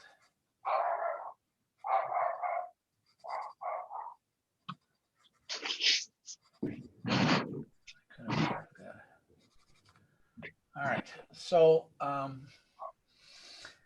I talked about the cheekbones. You can see her cheek right here. Again, once you do this, you don't have to draw these little circles in there. After watercolor painters, you can draw those on pencil while you're painting and recognize her cheek is in here. And then you see that, and then you can erase them. It's just kind of, it's kind of like a post drawing where it helps. If you see her cheekbone, especially because it's covered by the mic, but you can see her cheekbone on this side, and you know, because that cheek is out, that there's a line right there. And then that part becomes proud and becomes brighter. So if she has that there, she's also got one right here that comes in. And now I'm making this darker, and that makes her cheekbone lighter. And then there's this little same shadow in right here. The light, I'm going to say the light is coming this way. So this little part is shadowed and this part is shadowed. And then this part gets a value darker. But it's just a little, if you do them light enough, you can erase them in your watercolor. And if the lighting was more contrasty, she might have a that lateral line or the terminator line right here. You can't see it. I'm just imagining it just to show you. I'm not making this part lighter. I'm just making this part a little bit darker.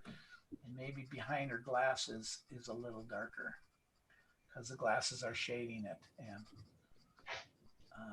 And then probably in here too, because the glasses are shading it. All right, so now I'm probably midway through the value scale. I haven't made anything really, really dark yet. Because I mean, I will probably change pencils because this is probably as dark as I can go with a 2B on this paper. So let me come around the room here and see how you're doing. Let's see, we got a half an hour. Okay. If there's anything you want to say in the half hour left, God darn it, I can answer as I'm drawing. Okay, so who's got something? Let's see. There's, I see Dan's phone at the bottom here. For mine. Replace. Oh yeah, yeah. Well, now your lines don't look as visible as mine. Yeah. Yeah, you put her eyes in. Her eyes are there. Let me tell you about sunglasses and eyes. Whenever you're drawing somebody, I don't have an example in sight here. When you're drawing somebody with tinted glasses, get the eyeballs correct. Now, this is with watercolor painting, more so probably than anything. Well, maybe not, because you're glazing on top of it. Sunglasses are glass. You can see through them. Get the eyes complete before you start putting the tint on top of them. Because if all of a sudden you go in on top of what is now the sunglass, oh, wait a minute.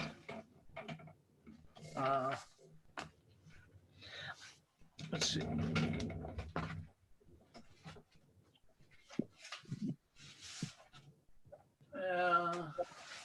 Yeah, all right, I won't show you. Because the glasses are on top, finish the eyes and then glaze over the top of the finished eyes with the extra color. And that's kind of what I'm seeing here, Dan. That looks good. The little squigglies you got on the top. Just go like that. Yeah. See, now it's easy to do that, go to a 6B and start rubbing on it. It's easy to go on top of it and put in the right amount of tint on the glasses. You could, and again, with drawing, you can just probably rub over it and make the eyes darker, but that's kind of the problem we have in watercolor, is that we're glazing over the top with, say, the color of the glasses, and it's better that the eyes be accurate below it. Well done, Dan. Who's next? Anybody care? Tom's, I can see over Tom's shoulder. Is my phone not working? Yeah, I can turn my head. Yeah. Oh. Yeah. Okay, so you're just still in, say, value 2. You'll go the part on her skin. You've got her skin tone done. Now just what number is that pencil you got? This is a 6B. Okay, so now you can get a little bit heavier around the edges for detail. I mean, you could keep going, but it's like, we're stepping through the values pretty fast. It just in this. Right. So like underneath her teeth. Well, you're not quite there yet. Just keep going, doing what you're doing. And then when you feel you are at, I don't know, 80% done, then start going for the darkest darks and your details. Like under her upper teeth are the darkest. Right. Inside the upper rim of her nostril is the darkest. Behind her hair there on the right side of the painting is the darkest. So once you feel you're at that point, then you start leaning on the tip of your pencil and going for your darker values. But you may not think you're there yet, and you have a value or two to go. But otherwise, that's kind of where I was. I stopped now because I'm going to go into my last values next time I get into this. So let me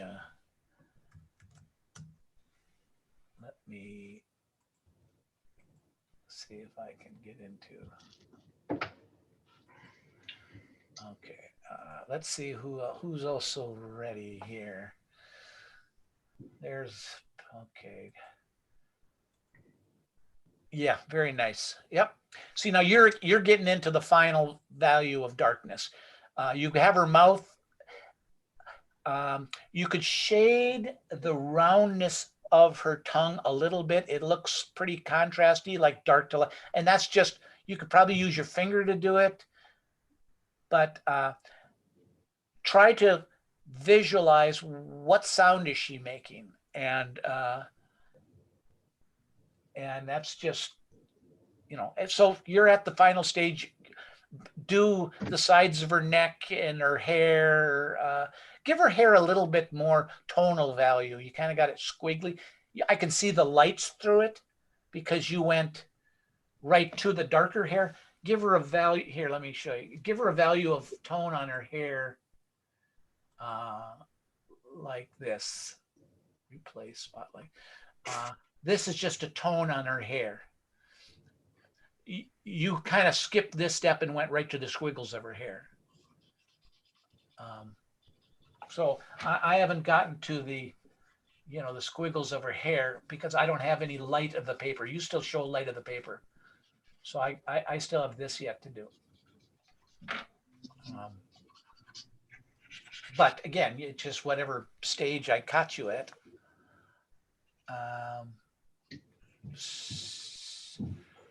Sarah, you're, oh, there you are.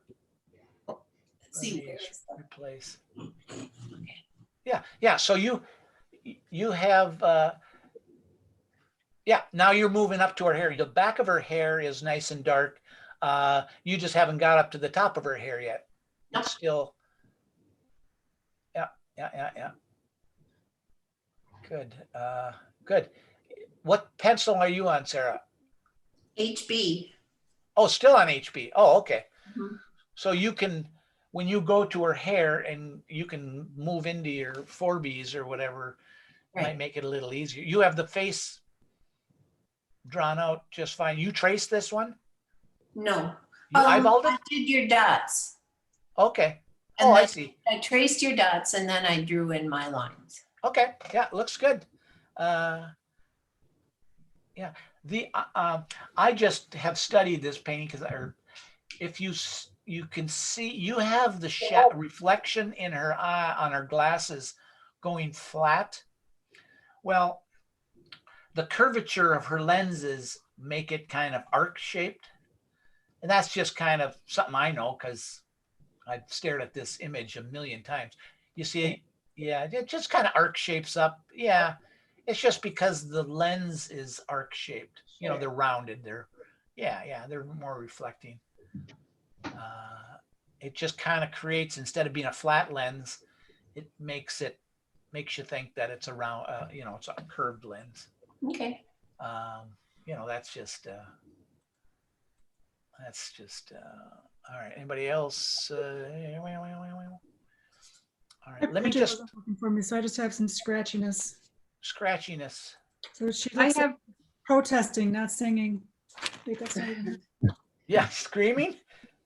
Well, what sound is that person saying? Is it going ah or is it going ah? Yeah. Yeah. So darken the back of the tongue right now. Darken here. Let me point on this one. Where is mine? That's why I Just a wanted. little bit changed it. Yeah. Let me look here. Let me wait a minute. Go back. I took the spotlight off you. I'm trying to spotlight you. Okay. Yeah. Now round it out. Shade it in towards the front. Maybe just take your finger and just kind of draw it down into the white and see if it, and then what sound is it making? Does it kind of go from an eh to an It's just a ah? little bit. It softens it.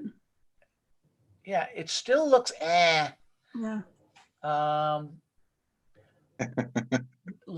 I mean, you can see that, and that's what makes tongues a That's challenge. very interesting that how you can look at somebody's face and figure out what note they're singing. That's pretty amazing.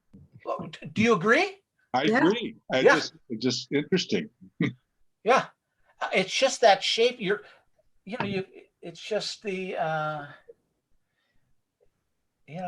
it's if you get it wrong, it's like, well, why are they going eh?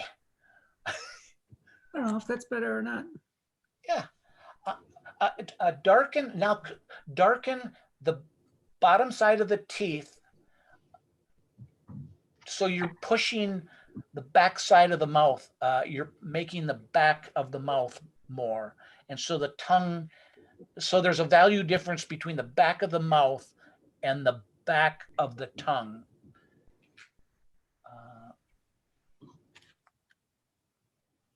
Changes the two. Yeah. Here, let's see if I can. I don't have her image in front of me, so I can't. But that's all right. I get it. Yeah. It's less and more It's an now. It was a now it's an Yeah. Let me go to mine here once just to kind of exaggerate. I'm going to go to a 6B. Well, actually, even the sides, the corners have to be darker. What's that? The corners. Her tongue should look almost like a heart. Yeah, she's very, because she's pulling that. Let's see here. Go ahead. How about that one? Yeah. More of you're getting a tone here. All right. On mine, what I was saying to you, Tom, the back of her teeth, and I'm now using a very dark. So I'm being very careful to get the shape of her teeth, and it's kind of. Oh, And you're not going to do this all in one wash. it's amazing how much one little mark, what a difference it can make. Yep. And when you're doing in watercolor, if you don't like it, dab it up right away. But there's kind of that space, and you can't, the back corners of her teeth. Now this is like the finalist darks. Her teeth are still somewhat light in here. This side of her tongue and this tip of her tongue is really dark. And then this would be really dark. And then this is shaded. So this would be getting it, putting a little pigment down and coming around. And then because it's round, you got to kind of get the sides. You got to get the sides of her tongue. Now mine looks more like the backside needs to be shaded a little bit more to go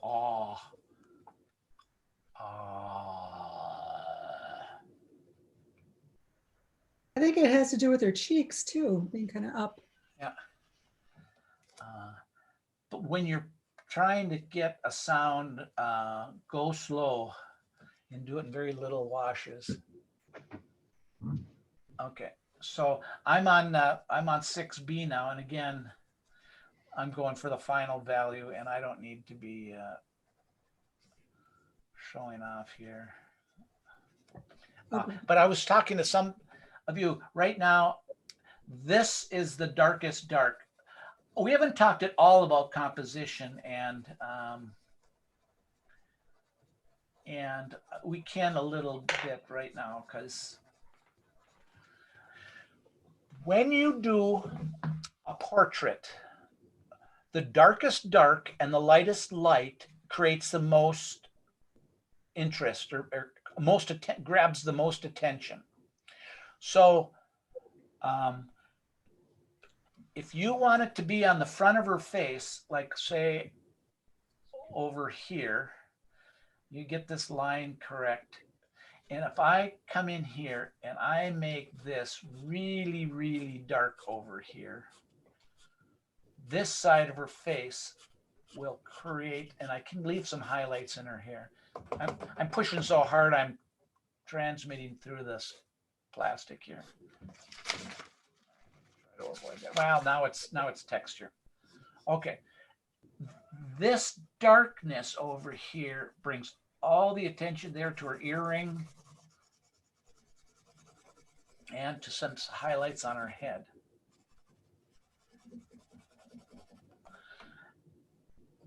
Highest contrast right here. Over here, I can take her hair and mush it into the background and have less contrast over here. Still have details of her hair, but all of a sudden I can come up her neck with dark. I can, on her fabric of her shirt, I can draw your eye up here, and I can draw your eye, let's say into her hair, and bring your eye and make this way more important. This side of her head is not important. You can still have detail over here. But when you're leading, this is the last,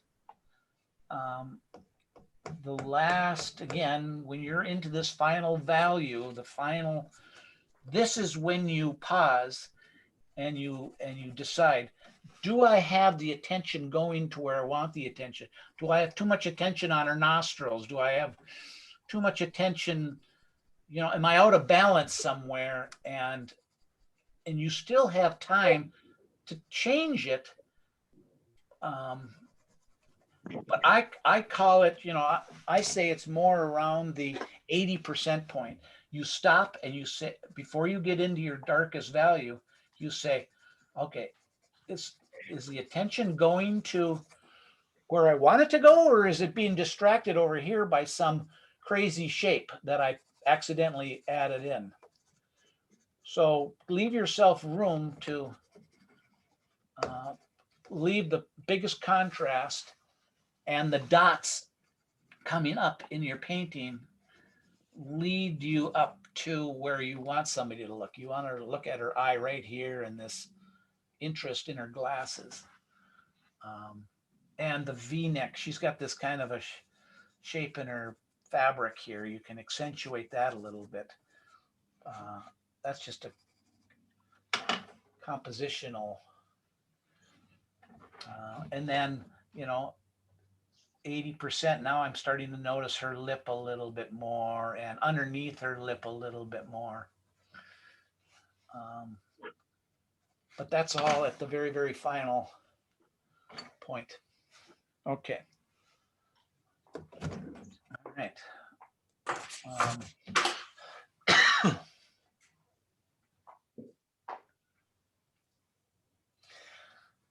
All right, I want to show you in the last 10 minutes, I want to show you expressions and a little bit, share. Okay, I want to show you, this was kind of trying to zoom in on some of this stuff. My style of painting is I like to have hard edges. And so his nose is the first value, and then the shadow, and then the darks, and then you go in for the details and the darkest darks. So I like to leave these edges a little bit hard. That's my style. It creates a little bit more freshness. This I think I just did with water soluble pencils, but edges and a little roughness is a style that is my style, unique to me, you know. So I want to show this gestural thing, and we'll see how far we get with it, but we're going to, Aaron calls it scribble, but I was corrected once. No, that's called gestural drawing. Gestural drawing is like drawing the inside of the shape. Contour drawing is drawing the outside of the shape. Some people will draw the face and figure by starting with the outside shape. So get some paper ready here. We're gonna scribble. Let me get my paper. Where's my paper? Here. Okay. So, for example, so in review, it will make more sense the more you completely understand these proportions, the easier it will be to unconsciously scribble a face. And so study these things, and you could scribble these things, but the proportions have to be where the proportions are. So let me show you. Let's a little gestural drawing of some faces. Well, we can go back to any face that I had in the past. So a face you're familiar with. Let's just go back to, rather than a musician's, they're a little bit harder. Let's take old Marilyn here. Okay, this is my approach.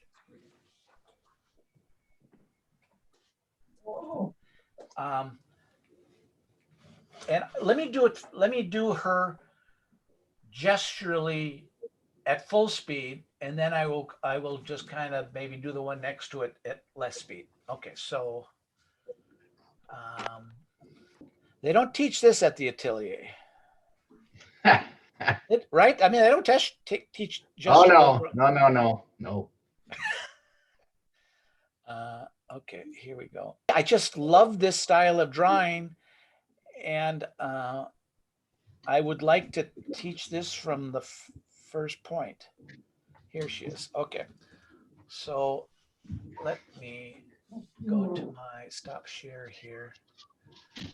And okay, so what I see gesturally would be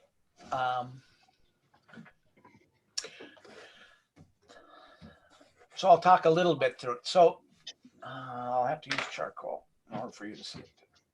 Okay, so it's kind of within 10 seconds, I'm going to have her face drawn. So it's kind of like, here's the top of her head, here's kind of the side of it, here's kind of the bottom, and here's the face here.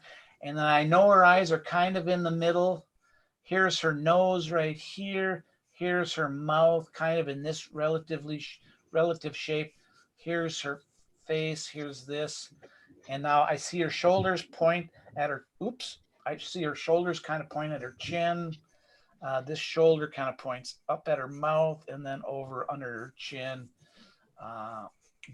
So it's kind of, in that amount of time, I have, you're not really seeing that, are you? In that amount of time, I have laid out the original elements that we did in week 1. Are they in the right spot? Maybe, maybe not. But at this point, I have some reference to say, well, they need to move. Well, now I know from where they need to move from. Okay, it's really exposed here. Can you guys see this drawing? Not now. I wonder if you turn I off didn't your think so. Yeah. light. It's just overexposed. Okay, well, I drew it light because it's supposed to be drawn light. Okay, let me just kind of bring it up. So this level. Okay, so now let me draw it slower and tell you what I'm doing. Maybe if you turn off your overhead light, or your drawing lamp. Yeah. A lot of reflection there.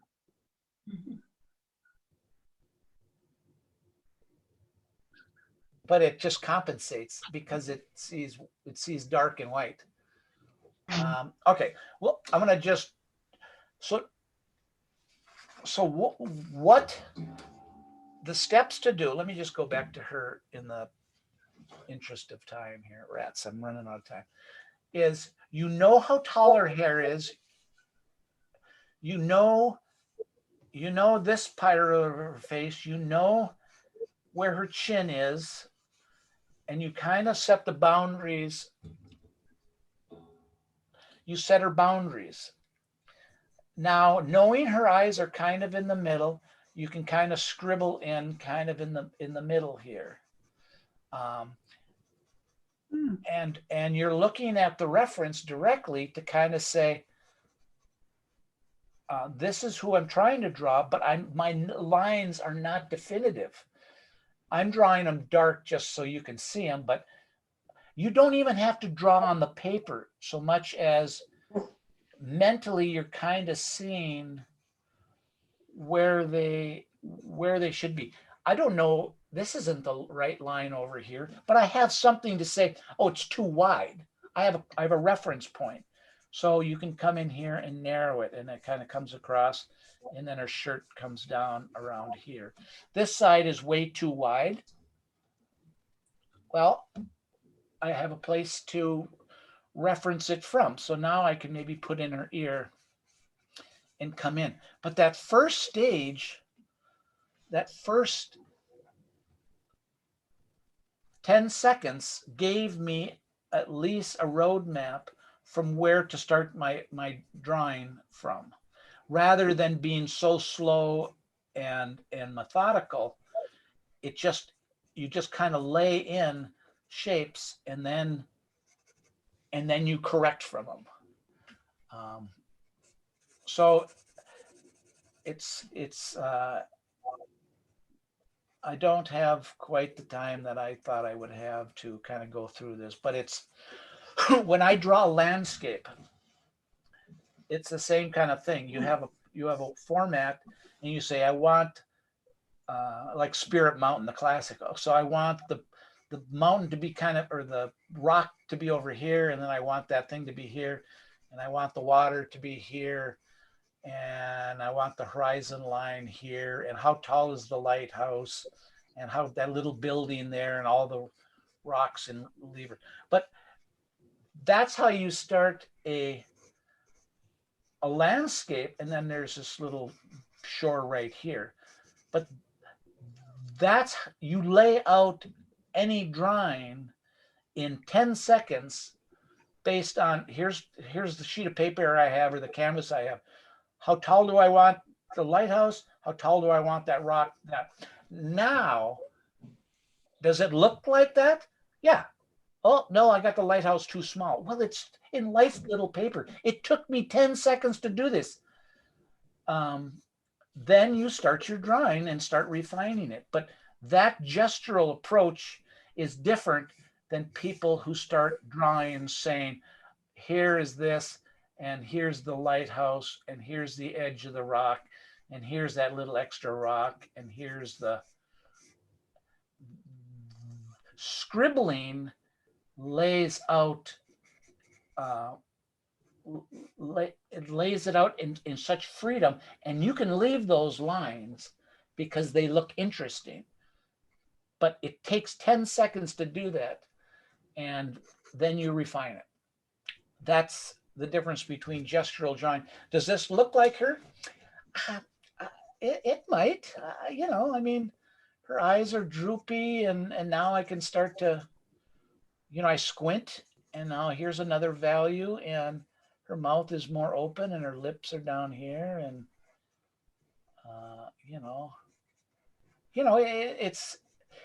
it's just an approach to get started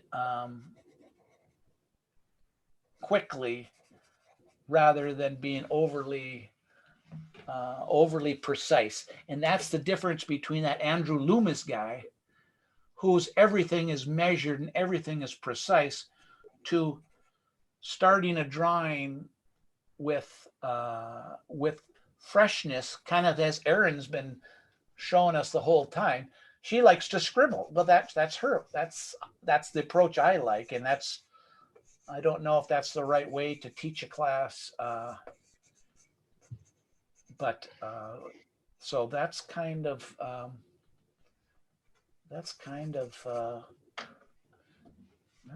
the end, guys. I have this at the end. It says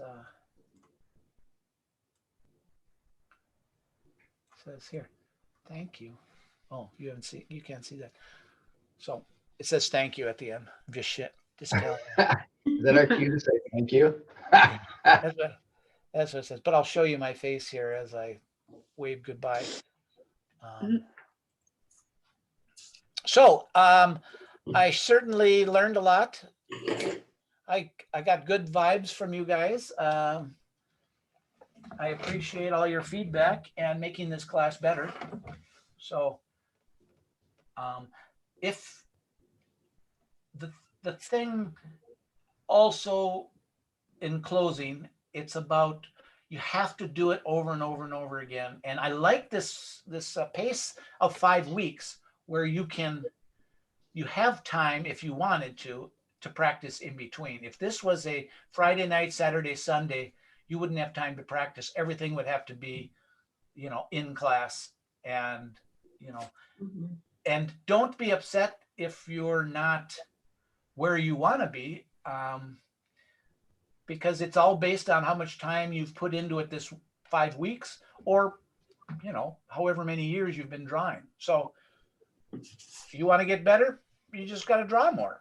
And, watching a video or watching this class, hopefully I gave you enough tips to help you, but, it's up to you. And I appreciate your efforts. And any final comments?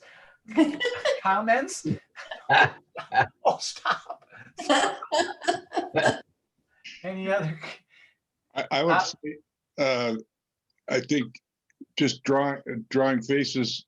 I did the thing you were trying to explain about the eyebrow eye thing. That's the mistake I was making all the time. You put the eyes in the middle of the face, and then you divide up, but going up to the eyebrow, down to the bottom of the nose, as opposed to the middle eye to the bottom of the nose, that was one of my big errors. And as you were explaining it, I wasn't quite grasping it. I don't know why. And then as I'm staring at that thing, it's like, wait, this and then all of a sudden it's like, okay, now I get what he's talking about. Yeah. And that because I was having that problem. The noses were always too long. And I just would shorten them.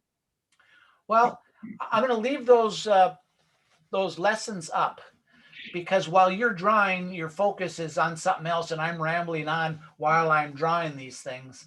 I've said a lot of what I would say are really important details, but if your mind wasn't thinking about it, it went right through your ears, So right. Thank you for saying that, because that's little tidbits that I might say are when you draw later, you will start to see these things, but until, I don't know, you just got to do it. So, well, what, any ideas about the next class? Just have one. I'm with Aaron. I just need a boot to make me do it. Yeah, good. Well, that's, I sure enjoy doing this, and having all these slides. You can't imagine all the slides I have stacked up here. I mean, this is just, Can't imagine how many hours it takes for you to prepare this. It's amazing. Much appreciated. yeah, you're right. It does. And then the video at the end, and then the preparing to have the slides on a Monday rather than the morning or the evening of, before the class. But this is an investment for me. The effort I put into this, I'll have for the next class, so I appreciate all your inputs. I think the effort you put into it is showing in our drawings, because most of us, I think, feel that we've upped our game quite a bit. Yeah, I agree. Well, Yeah. that is a tremendous compliment. Thank you very much. Definitely. That's what it's about. So, Mhm. All right. Well, I'm gonna post this thing probably today or tomorrow, and please feel free to review those. And you can speed them up. You don't have to be watching, at regular speed. You can double the speed and go through it twice as fast. So, but, well, thank you all. And I will post it, and we will, I'm sure, meet again. All right. Thank so. you. Thank you, Bill. See you later. Thank you, Bill. Yeah. You're welcome.